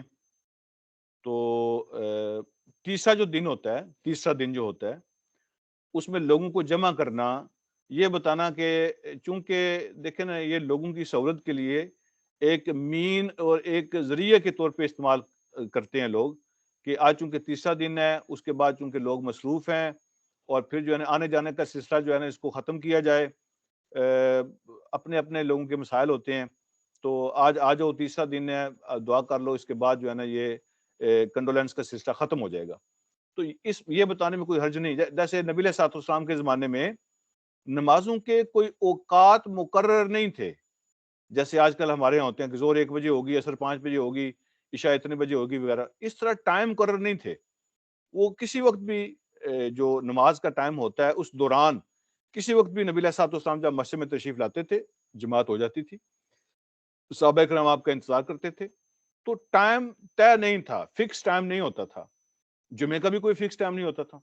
لیکن اب ہم کیا کرتے ہیں، ہم نے نمازوں کا ٹائم فکس کیا ہوا ہے، جمعے کا ٹائم فکس کیا ہوا ہے، عید کا ٹائم فکس کیا ہوا ہے لوگوں کی سہولت کے لیے، تاکہ لوگوں کو پریشانی نہ ہو۔ یہ اس وقت کے جو مسائل ہیں ان میں سے ایک یہ بھی ہے کہ ٹائم فکس کرنا پڑتا ہے تاکہ لوگوں کے لیے آسانی ہو جائے، تو آسانی کرنے کے لیے ٹائم فکس کیا جاتا ہے۔ حالانکہ نبی علیہ الصلوۃ والسلام کے زمانے میں ٹائم فکس نہیں ہوتے تھے، تو کیا ہم سنت کے خلاف کر رہے ہیں؟ نہیں، یہ سنت کے خلاف نہیں ہے، اس لیے کہ یہ عام لوگوں کے فائدے کے لیے، ان کی سہولت کے لیے یہ میوچل انڈرسٹینڈنگ کے ساتھ ٹائم طے ہوا ہے۔ اسی طرح تیسرے دن بھی یہ بتانا کہ آج چونکہ آخری دن ہے دعا کا، اس کے بعد جو ہے نا وہ یہ سلسلہ ختم ہو جائے گا، کہ لوگ آنا چاہیں تو ان کو بتا دیں کہ تیسرا دن ہے اور آ جائیں، تو وہ آ کے دعا کر سکتے ہیں۔ اور اگر دعا سے پہلے کوئی قل واللہ احد پڑھتا ہے یا کوئی قرآن پڑھتا ہے تو اس میں بھی کوئی حرج نہیں ہے، لیکن اس کو آپ حصہ بنا لیں لازمی، جس نے نہیں کیا آپ اس کو سمجھیں کہ وہ بڑا بد نصیب اور بدبخت ہے اور اس پہ کوئی فتویٰ لگا دیں، تو اس طرح کے معاملات بھی ٹھیک نہیں ہیں، یہ باتیں درست نہیں ہیں، ٹھیک ہے۔ ہاں، یہاں پہ چلتے چلتے میں ایک اور مسئلہ آپ کو بتا دوں کہ لوگ کہتے ہیں نا کہ یہ جو میں نے 200 قرآن پڑھے ہوئے ہیں یا اتنے میں نے کل پڑھے ہوئے ہیں، یہ میں نے آپ کے حوالے کر دیے، وہ کہتے ہیں میں نے آپ کے حوالے کر دیے۔ اس طرح ثواب جو ہے لوگ وہ کسی ایک کے پاس جمع کرا دیتے ہیں اور پھر وہ دعا کر دیتے ہیں، تو یہ طریقہ جو ہے نا یہ ثابت نہیں ہے، درست نہیں ہے، اس لیے کہ ثواب آپ کی ملکیت میں نہیں ہے، جو چیز آپ کی ملکیت میں ہے ہی نہیں ہے، آپ ثواب کو اون نہیں کرتے، ثواب آپ کے کنٹرول میں نہیں ہے، جو آپ کے پاس ہے ہی نہیں ہے آپ دوسرے کو کیسے دے سکتے ہیں؟ کیا آپ کو یقین ہے کہ آپ نے جتنے کل پڑھے ہیں اس کا ثواب آپ کے پاس آ گیا ہے؟ وہ تو اللہ کے پاس ہے، کیا پتہ کس کا قبول ہوتا ہے کس کا ریفیوز ہوتا ہے؟ تو جو چیز آپ کے قبضے میں ہے نہیں، جس چیز کے آپ مالک نہیں ہیں، آپ دوسرے کو اس کا مالک کیسے بنا دیتے؟ وہ کہتے ہیں میں نے آپ کے ملک میں دے دیا، میں نے آپ کے حوالے کر دیا وہ سارا ثواب. بھائی آپ ثواب کے خود مالک نہیں ہے تو آپ دوسروں کو کیسے دے سکتے ہیں؟ تو یہ طریقہ ٹھیک نہیں ہے، نہ ہی یہ ثابت ہے. ہاں یہ ہے کہ آپ قرآن پڑھیں، ذکر کریں، تسبیحات پڑھیں، قل ہو اللہ پڑھیں، اس کے بعد آپ خود دعا کریں کہ میں نے پڑھا ہے تو میں دعا کرتی ہوں کہ اللہ رب العالمین فلاں کے حق میں اس کے لیے آسانیاں پیدا فرمائے، اس کو معاف کر دیں، فلاں کے حق میں اس کو قبول فرما لیں. تو یہ طریقہ ہے اصل میں. تو بعض چیزیں کلچر بن جاتی ہیں، رواج بن جاتے ہیں، پھر لوگ اس کو فالو کرنے لگتے ہیں. آخری جو سوال ہے لسٹ کے مطابق وہ یہ ہے کہ فری میڈیسن کے لیے جو کلینک بنے ہوئے ہیں ان کو زکوٰۃ دینا. تو اس سلسلے میں گزارش یہ ہے کہ دیکھیں جو علاج ہے نا یہ بھی بنیادی ضرورت ہے، اور کچھ لوگ ایسے ہیں کہ اپنے علاج کے لیے بھی ان کے پاس سورسز نہیں ہوتے، تو علاج کروانے کے ان کو دوائی لینی پڑتی ہے اور وہ اس قابل نہیں ہوتے کہ خرید سکیں.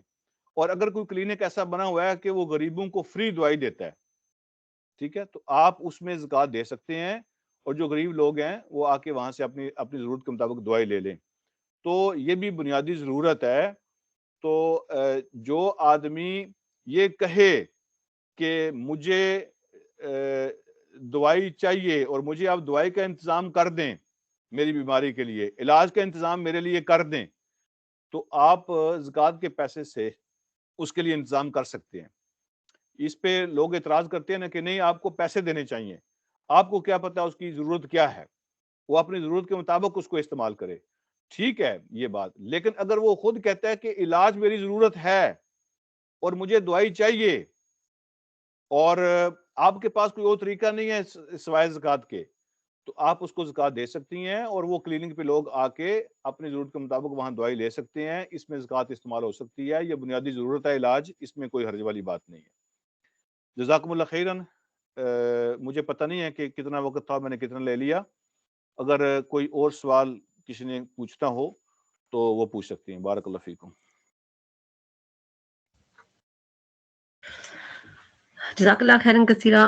مولانا صاحب آپ کا بہت بہت شکریہ، آپ نے آج کے ٹاپک کو روزمرہ کی مثالوں سے ایگزامپل دے کر بہت احسن طریقے سے ہمیں سمجھا. روزے سے رمضان سے متعلق جو مسائل تھے ان کا حل سادہ اور فہم طریقے سے ہمارے سامنے مکمل وضاحت کے ساتھ رکھا، اور ہمیں آج کے ٹاپک سے یہ بھی یاد دہانی کروائی کہ ہمارا دین ہمیں وسعت قلبی سکھاتا ہے. یہ ہمارے دین کی خوبصورتی ہے کہ اس نے بڑے ہی وسیع پیمانے پر انسانی طبیعت اور بوجہ بشری تقاضا جو بھی مسائل ہیں ہمیں پیش آ سکتے ہیں ان کو ایڈریس کیا. الحمدللہ اللہ ہمیں نیک نیتی کے ساتھ سمجھنے اور عمل کرنے کی توفیق عطا فرمائے. بہنوں کوشچن آنسر آپ کے کچھ چیٹ میں بھی آئے ہوئے ہیں، اور ان کو لینے سے پہلے کچھ امپورٹنٹ اناؤنسمنٹ میں آپ کے ساتھ شیئر کرنا چاہتی ہوں. وہ اس طرح ہے کہ اس دفعہ ماہ رمضان میں نیشنل لیول پر ہمارا اردو کا دورہ ترجمہ قرآن پاک ہو رہا ہے آن لائن، اور اس میں ہمارا ایم یہ ہے کہ اس ماہ ہم تمام کلام الہی سے اس کے ترجمے سے گزریں اور اس میں سے ساتھ ساتھ اپنے لیے عمل کے اہم نکات بھی لیتے چلیں. یہ جو پروگرام آن لائن ہوگا یہ منڈے ٹو تھرسڈے 28 مارچ کو شروع ہوگا، اور اس کی ٹائمنگ ہوگی 12 سے 2 بجے تک. اس کا لنک انشاءاللہ جلدی آپ سے شیئر ہو جائے گا. اور آپ کو جیسے معلوم ہے یہی پروگرام ہمارے آن سائٹ بھی اسی پر ہی ہوگا، دورہ ترجمہ قرآن. اس کے علاوہ آن لائن انگلش کا جو ہمارا پروگرام ہے وہ دورہ قرآن نہیں ہوگا، وہ ہمارا ہے تھیمیٹک اسٹڈی آف 4 گریٹ سوراز. اس میں ہم سورہ ابراہیم، سورہ یاسین، سورہ الحشر اور سورہ صف کی ان ڈیپتھ اسٹڈی ہوگی. ٹھیک ہے، اس کا آغاز بھی 28 مارچ کو ہی ہوگا، اور اس کی ٹائمنگ ہوگی 11 سے 12 بجے تک. ٹھیک ہے، اور یہ دونوں پروگرام رمضان سے ایک ویک پہلے شروع ہو رہے ہیں، اور تاکہ ہم نا ترجمہ قرآن کا اس لیے ہم نے ایک ویک پہلے رکھا ہے تاکہ ہم سارے قرآن سے مصحف سے گزر سکیں انشاءاللہ. اور اس کے علاوہ جو ہمارا ویلکم رمضان انگلش پروگرام ہے جو آن لائن ہوگا وہ فرائیڈے 25 مارچ کو شام 7 سے 8 بجے کے دوران منعقد ہو رہا ہے. اس کا ٹاپک جو ہے وہ ہے رمضان آف دا پروفٹ محمد صلی اللہ علیہ وسلم اینڈ ہز کمپینین رضی اللہ عنہما. اور اس کے لیے ہمارے جو اسپیکر ہیں وہ امام محمود کولی ہیں.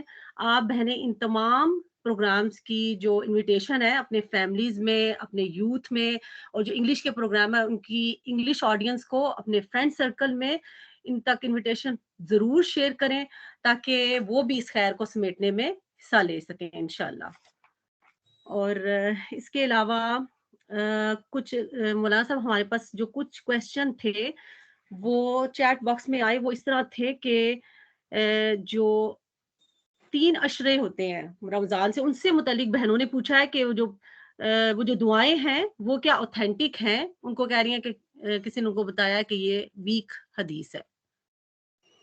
یہ بات درست ہے، وہ حدیث جو ہے نا وہ ویک ہے. یعنی یہ کہنا کہ رمضان کا پہلا عشرہ جو ہے نا وہ رحمت ہوتا ہے، دوسرا بخشش ہوتا ہے، اور تیسرا جو ہے وہ آگ سے آزادی ہوتی ہے، تو یہ بات ویسے ہی کامن سینس کے خلاف ہے کہ رمضان کا تو ہر لمحہ رحمت ہوتا ہے، رمضان کا تو ہر لمحہ بخشش ہوتا ہے، اور رمضان کا تو ہر لمحہ آگ سے آزادی ہوتی ہے. تو اس میں اس کو عشروں میں تقسیم کیسے کیا جا سکتا ہے؟ یہ کامن سینس کے خلاف ہے، اور نبی علیہ الصلوۃ والسلام کا کوئی فرمان کامن سینس کے خلاف کیسے ہو سکتا ہے؟ تو اس لیے یہ حدیث درست نہیں ہے.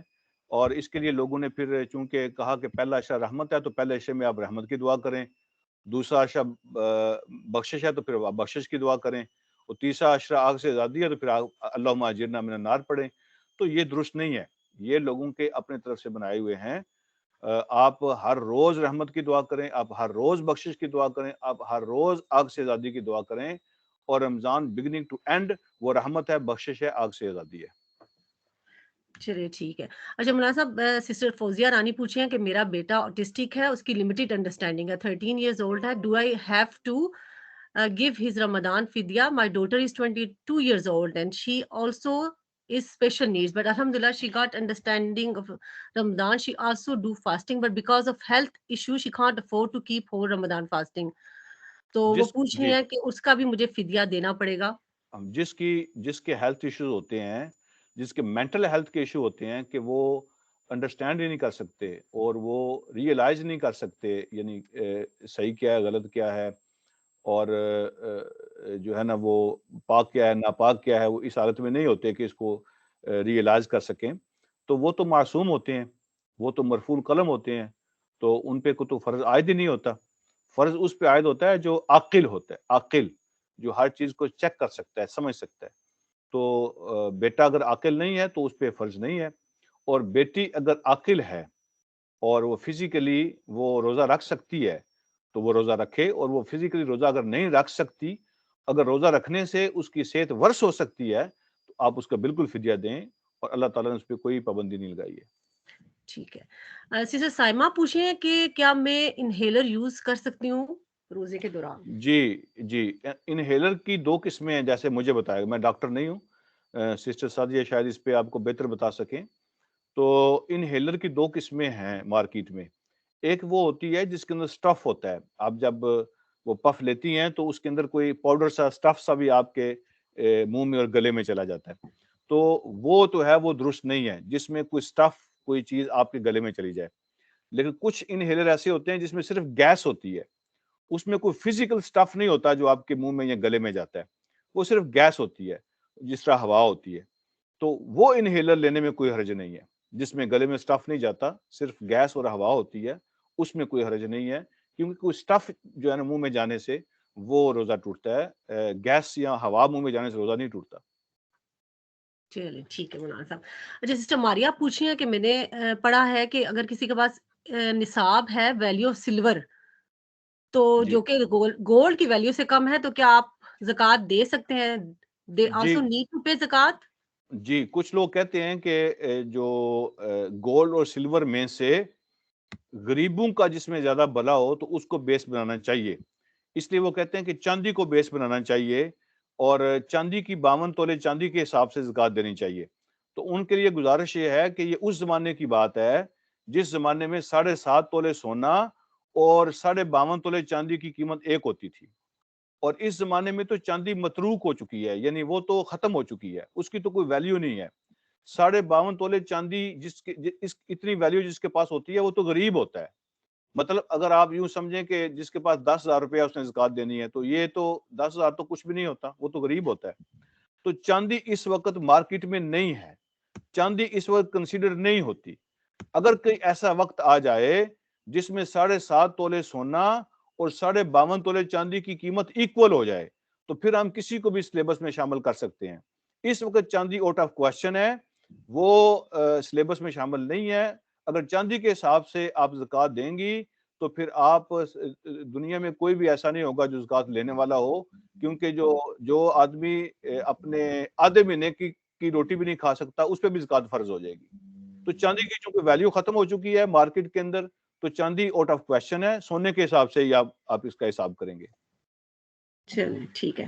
اچھا, کسی سسٹر نے یہ بھی پوچھا کہ جو آیت الکرسی ایام کے دنوں میں ہم پڑھتے ہیں, تو آئی تھنک وہ پوچھیں ایز اے دعا, جی کیونکہ قرآن کا حصہ ہے تو وہ پڑھ سکتے ہیں.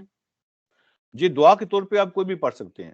دعا جتنی قرآن میں دعائیں آئی ہیں تو ایز اے دعا آپ ان کو پڑھ سکتی ہیں. ایز اے قرآن آپ ان کو نہیں پڑھیں, ایز اے دعا آپ ان کو پڑھ سکتی ہیں. تو دعا میں کوئی حرج نہیں ہے. اچھا جی, ایک اور کوشچن بھی آیا تھا کہ اگر کسی کے پاس رہائشی مکان ہے لیکن قرض ہے اس پر, جی تو اس پر زکوٰۃ بنتی ہے؟ یعنی وہ نہیں, قرض جو ہے نا وہ کئی طرح کے ہوتے ہیں. ایک قرض وہ ہے کہ آپ جس سے قرض آپ نے لیا ہوا ہے وہ آپ سے ڈیمانڈ نہیں کرتا. وہ آپ کہتا ہے کہ مجھے ابھی ضرورت نہیں ہے, جب مجھے ضرورت ہوگی میں آپ کو بتا دوں گا. وہ آپ سے لینے کی ڈیمانڈ نہیں کر رہا ہے. اس کا مطلب یہ ہے کہ وہ قرض ابھی آپ کے ذمہ آیا نہیں ہے. ٹھیک ہے, آپ باؤنڈ نہیں ہے کہ وہ قرض پے کریں. آپ اس قرض کو چھوڑ دیں, تو اس کو نکال دیں آپ اپنے ذہن سے, اور اس کے بغیر حساب کریں. لیکن ایک قرض وہ ہے کہ جس نے قرض دیا وہ کہتا ہے جب بھی آپ کے پاس ہو آپ مجھے دیں, قرض واپس کریں. تو جب آپ زکوٰۃ کا حساب کریں گے تو پہلے اس کے پیسے واپس کریں, اس میں سے نکالیں. جتنے آپ نے نکالنے ہیں, فل دینا ہے یا ہاف دینا ہے یا کوارٹر دینا ہے, جو بھی دینا ہے آپ اس میں سے نکال دیں. اس کے بعد جو پیسے بچتے ہیں آپ اس کا حساب کریں. تو لوگ جو ہے نا وہ کہتے ہیں کہ میرے اوپر چونکہ قرض ہے, نہ وہ قرض واپس کرتے ہیں نہ زکوٰۃ دیتے ہیں. تو یہ دونوں طریقے ٹھیک نہیں ہیں. یا تو آپ قرض واپس کریں اور پھر آپ کے پاس پیسے نہیں بچتے تو آپ زکوٰۃ نہ دیں, نہ آپ قرض واپس کرتے ہیں اور نہ آپ زکوٰۃ دیتے ہیں, تو یہ طریقہ ٹھیک نہیں ہے. ٹھیک ہے. تو اگلا ہمارے پاس کوشچن سسٹر مائمہ کی طرف سے آیا. وہ کہہ رہی ہیں کہ in case of clinics, hospitals where they can be accessed by the other ethnicity such as Hindus in rural part of Sindh, would this be still zakat eligible? Please clarify. دیکھیں, ایک جو فتویٰ ہے نا, جو آج کل جو ہماری یورپین فتویٰ کونسل ہے, جو ڈاکٹر یوسف قرضاوی صاحب جو ہیں جس کے پہلے ہیڈ تھے, تو وہ تو کہہ رہے ہیں کہ اگر کوئی ضرورت مند ہے اور نان مسلم بھی ہے تو ہم جو مؤلفۃ القلوب کی مد اللہ رکھی نا قرآن کے اندر, جو 8 جگہیں بیان ہوئی ہیں سورہ توبہ میں, ان میں ایک مؤلفۃ القلوب بھی ہے. یعنی لوگوں کے دلوں میں دین کی محبت پیدا کرنے کے لیے, ان کے دلوں کو قریب کرنے کے لیے آپ زکوٰۃ استعمال کریں. اگر آپ کے پاس کوئی اور سورس نہیں ہے نان مسلم کو قریب کرنے کے لیے, تو آپ زکوٰۃ کی مد بھی استعمال کر سکتے ہیں. تو چونکہ ان کو دین کے لیے, ان کے دل میں نرم گوشہ پیدا کرنے کے لیے, سافٹ کارنر پیدا کرنے کے لیے آپ زکوٰۃ استعمال کریں, تو وہ اس میں سے اگر وہ غریب ہیں, ضرورت مند ہیں, تو آپ وہ اس میں سے استعمال کر سکتے ہیں. لیکن جو عام طور پہ فتویٰ ہے وہ یہی ہے کہ زکوٰۃ جو ہے وہ نان مسلم کو نہ دیں. مؤلفۃ القلوب کا مطلب یہ ہے کہ ایسے مسلمان جو آف ٹریک ہو چکے ہیں, جو رانگ ٹریک پہ چلے جاتے ہیں, ان کو واپس لانے کے لیے استعمال کریں. لیکن اللہ تعالیٰ نے قرآن کے اندر ایسی کوئی بات نہیں رکھی ہے کہ یہ مسلمانوں کے لیے ہے یا نان مسلم کے لیے ہے. مؤلفۃ القلوب کا معنی یہ ہے کہ لوگوں کے دلوں میں دین کی محبت پیدا کرنا. وہ اپنے ہوں جو دین سے دور ہوتے جا رہے ہوں وہ بھی شامل ہیں, اور وہ نان مسلم ہوں تو وہ بھی شامل ہیں. نیت آپ کی یہ ہو کہ کسی کی جب آپ مدد کریں گے تو دین کے بارے میں اس کی ضد اور نفرت اور دشمنی کم ہوگی, اور دین کے بارے میں, مسلمانوں کے بارے میں اس کی پرسیپشن ٹھیک ہوگی, اور وہ ہمارے قریب آئے گا. تو ایسی صورت میں آپ نان مسلم کو بھی زکوٰۃ دے سکتی ہیں. ٹھیک ہے. اچھا سسٹر, اب میں چاہوں گی کہ آپ میں سے جن سسٹر نے ہینڈ ریز کیا ہے وہ ان میوٹ کر کے اپنا جو سوال ہے وہ مولانا صاحب سے پوچھ سکتی ہیں. جی السلام علیکم. میں یہ مولانا صاحب سے کوشچن پوچھنا چاہتی ہوں کہ جو زکوٰۃ کے پیسے ہوتے ہیں اس میں سے کسی کو فوڈ لے کر دیا جا سکتا ہے؟ مطلب کہ جس طرح پاکستان میں ہوتا ہے آٹا ڈسٹریبیوٹ کرتے ہیں غریبوں میں جو جن پہ زکوٰۃ لگتی ہو, ایسا یعنی کہ فوڈ پیکج دیے جا سکتے ہیں کہ نہیں؟ جزاک اللہ. جی اگین میں آپ کو صرف آپ کی انفارمیشن کے لیے عرض کروں گا کہ جو کچھ سعودی علماء ہیں, جو کچھ عرب علماء ہیں, وہ کہتے ہیں کہ آپ پیسے ہی دیں.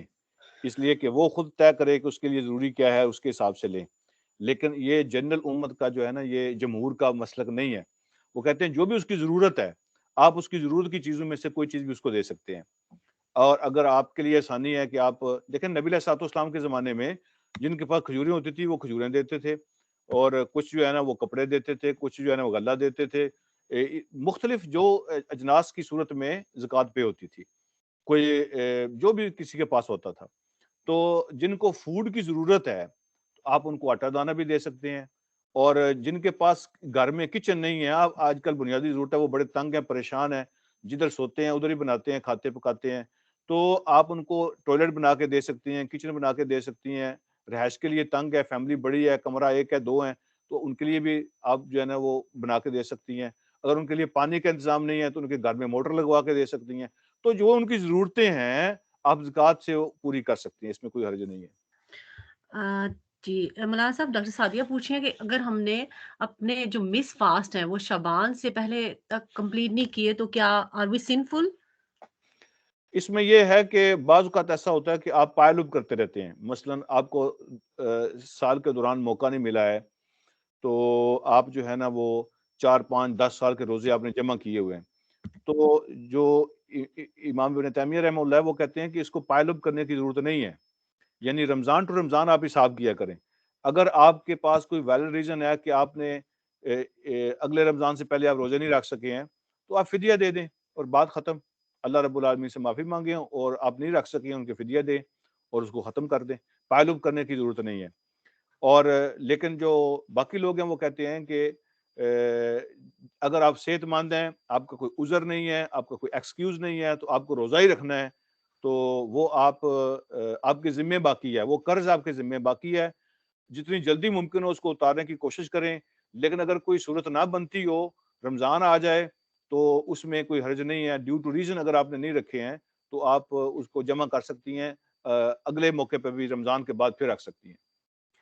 جی ٹھیک ہے، جزاک اللہ خیر. مولانا صاحب، ایک سسٹر نے یہ کوشچن کیا ہے کہ میرے پاس کسی یتیم بچے کے پیسے ہیں، تو وہ بڑا ہے مگر اتنا نہیں ابھی سمجھدار ہوا کہ اپنے پیسے کو سنبھال سکے، تو کیا میں اس پر زکوٰۃ میرے پر واجب بنتی ہے؟ جی، جو گارڈین ہوتے ہیں تو وہ یعنی اس چیز کے بھی ذمہ دار ہوتے ہیں کہ صرف یہ نہیں ہے کہ وہ اس کے ضروریات کا خیال کریں گے، بلکہ اس کے فرائض کا بھی خیال کریں گے.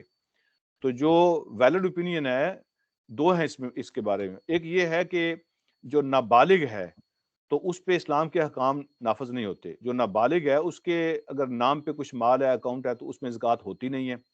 لیکن جو اوتھینٹک اوپینین ہے وہ یہ ہے کہ زکوٰۃ جو ہوتی ہے وہ مال میں ہوتی ہے، عمر کے ساتھ اس کا تعلق نہیں ہوتا. زکوٰۃ جو ہے وہ مال کی عبادت ہے. تو اگر وہ بچہ بھی ہو تو جو گارڈین ہے اس کا، جس طرح اس کی باقی ضرورتیں وہ اس کا خیال رکھتا ہے، تو اس کے فرائض کا بھی خیال رکھے گا. تو اس کے مال سے زکوٰۃ دے گا وہ گارڈین جو ہے، جب تک وہ جی اس کے حوالے نہیں کر دیتا، جی تو اس میں سے وہ زکوٰۃ پے کرے. سسٹر صبا الطاف، آپ نے ہینڈ ریز کیا تھا، آپ بات کر سکتی ہیں. سسٹر صبا یا سسٹر نسیم.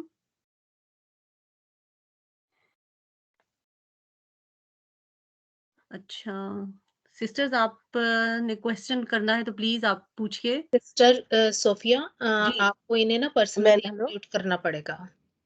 ابھی میں نے ہیلو سسٹر نسیم عزیز کو کیا. جی سسٹر نسیم عزیز، آپ بات کر سکتی ہیں. جی، السلام علیکم ورحمۃ اللہ وبرکاتہ. میرا سوال یہ ہے کہ کوئی فیملی میں ایسا غریب ہے، اس کے پاس جیسے مولانا صاحب نے کہا کہ بنیادی ضروریات، ان کے پاس گھر نہیں ہے، ایک کمرے میں کافی بچے اور وہ رہ رہے ہیں، تو کیا ہم اپنی زکوٰۃ سے ان کے گھر بنوانے کے لیے پیسے دے سکتے ہیں؟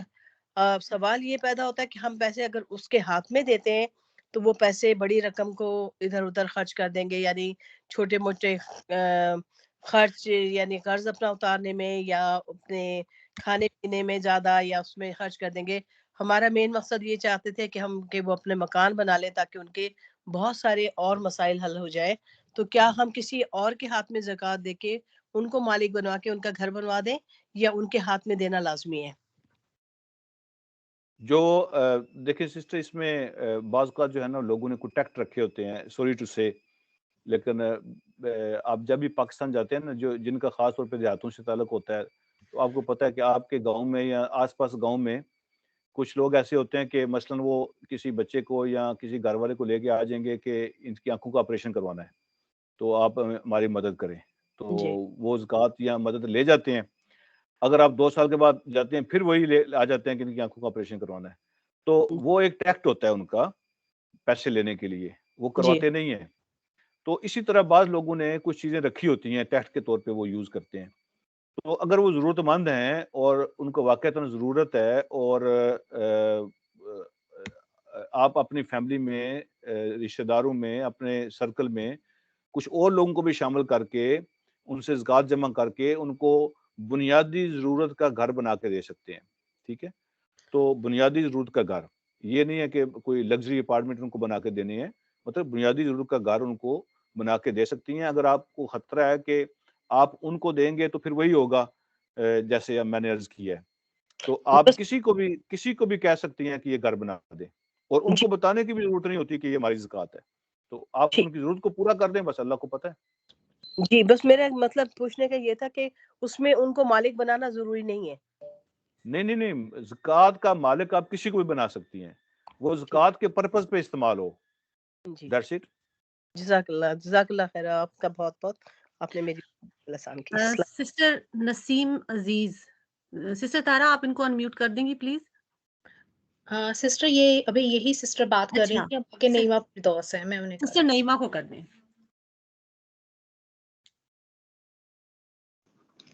السلام علیکم ورحمۃ اللہ وبرکاتہ۔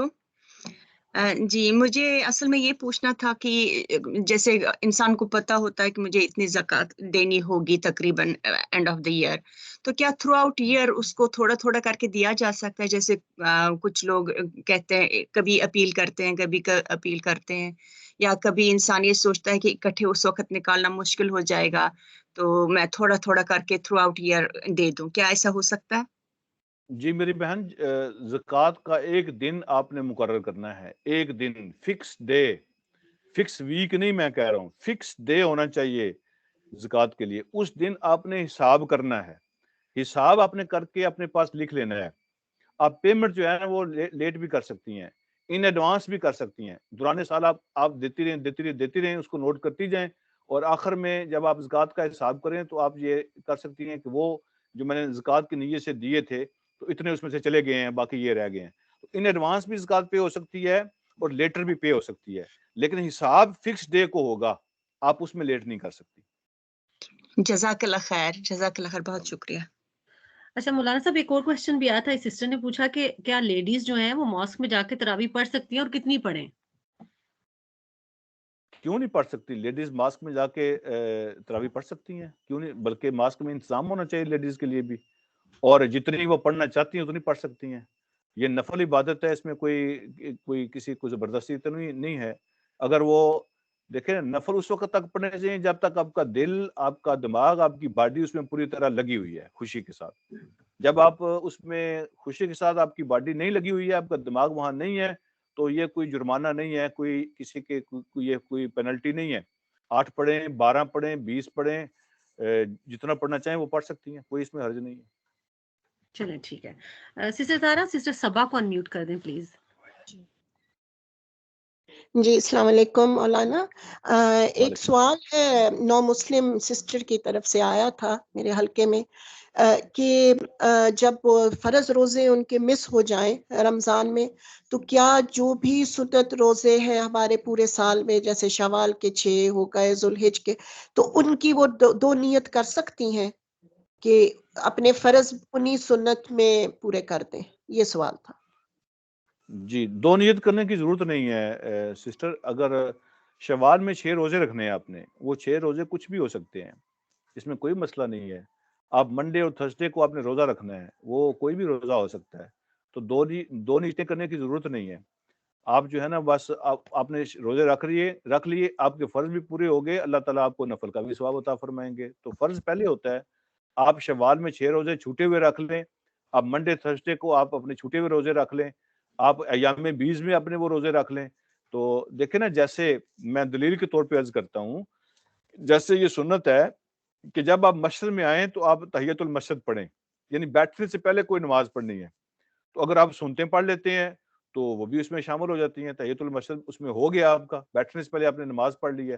اگر آپ آتے ہی فرض پڑھتے ہیں، مثلا فرض کا ٹائم ہو گیا ہے، تو وہ بھی بیٹھنے سے پہلے آپ کی نماز ہو گئی ہے، تو وہ کوئی الگ سے پڑھنے کی، آپ نے بیٹھنے سے پہلے آپ نے نماز پڑھ لی تو وہ اس میں شامل ہے، اللہ تعالیٰ آپ کو وہ سارا اجر عطا فرما دیں گے۔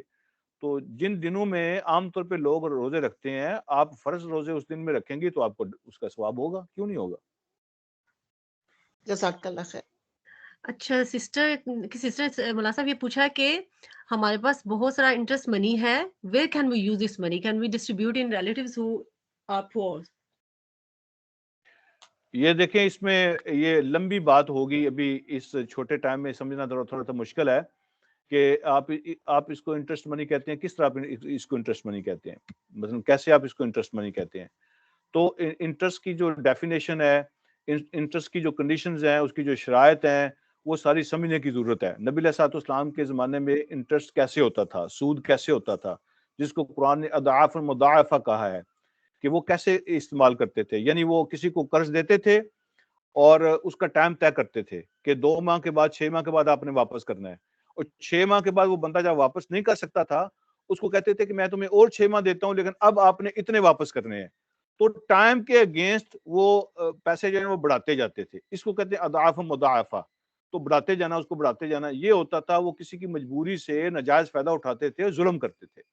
تو جب آپ بینک میں پیسے رکھتے ہیں تو کیا آپ قرض رکھتے ہیں بینک کے اندر؟ آپ نے قرض تو نہیں رکھا بینک کے اندر، اور نہ ہی وہ بینک آپ کو ٹائم کے انگیز جو ہے وہ آپ کے پیسے بڑھا رہا ہے۔ تو اس میں کافی ڈیبیٹیبل چیزیں ہیں سمجھنے کے لیے۔ اگر اس کو آپ انٹرسٹ بھی سمجھیں، اس کو اگر آپ انٹرسٹ بھی سمجھیں تو بینک کے پاس چھوڑنے کا کیا مطلب ہے؟ تو بینک کے پاس چھوڑنے کا کوئی مطلب نہیں ہے، آپ اس کو لیں اور غریبوں کو دیں۔ بالکل آپ جتنے بھی بینک میں آپ کے اکاؤنٹس ہیں، آپ وہ سارے پیسے لیں اور غریبوں کو دیں، بینک کے پاس بالکل نہ چھوڑیں۔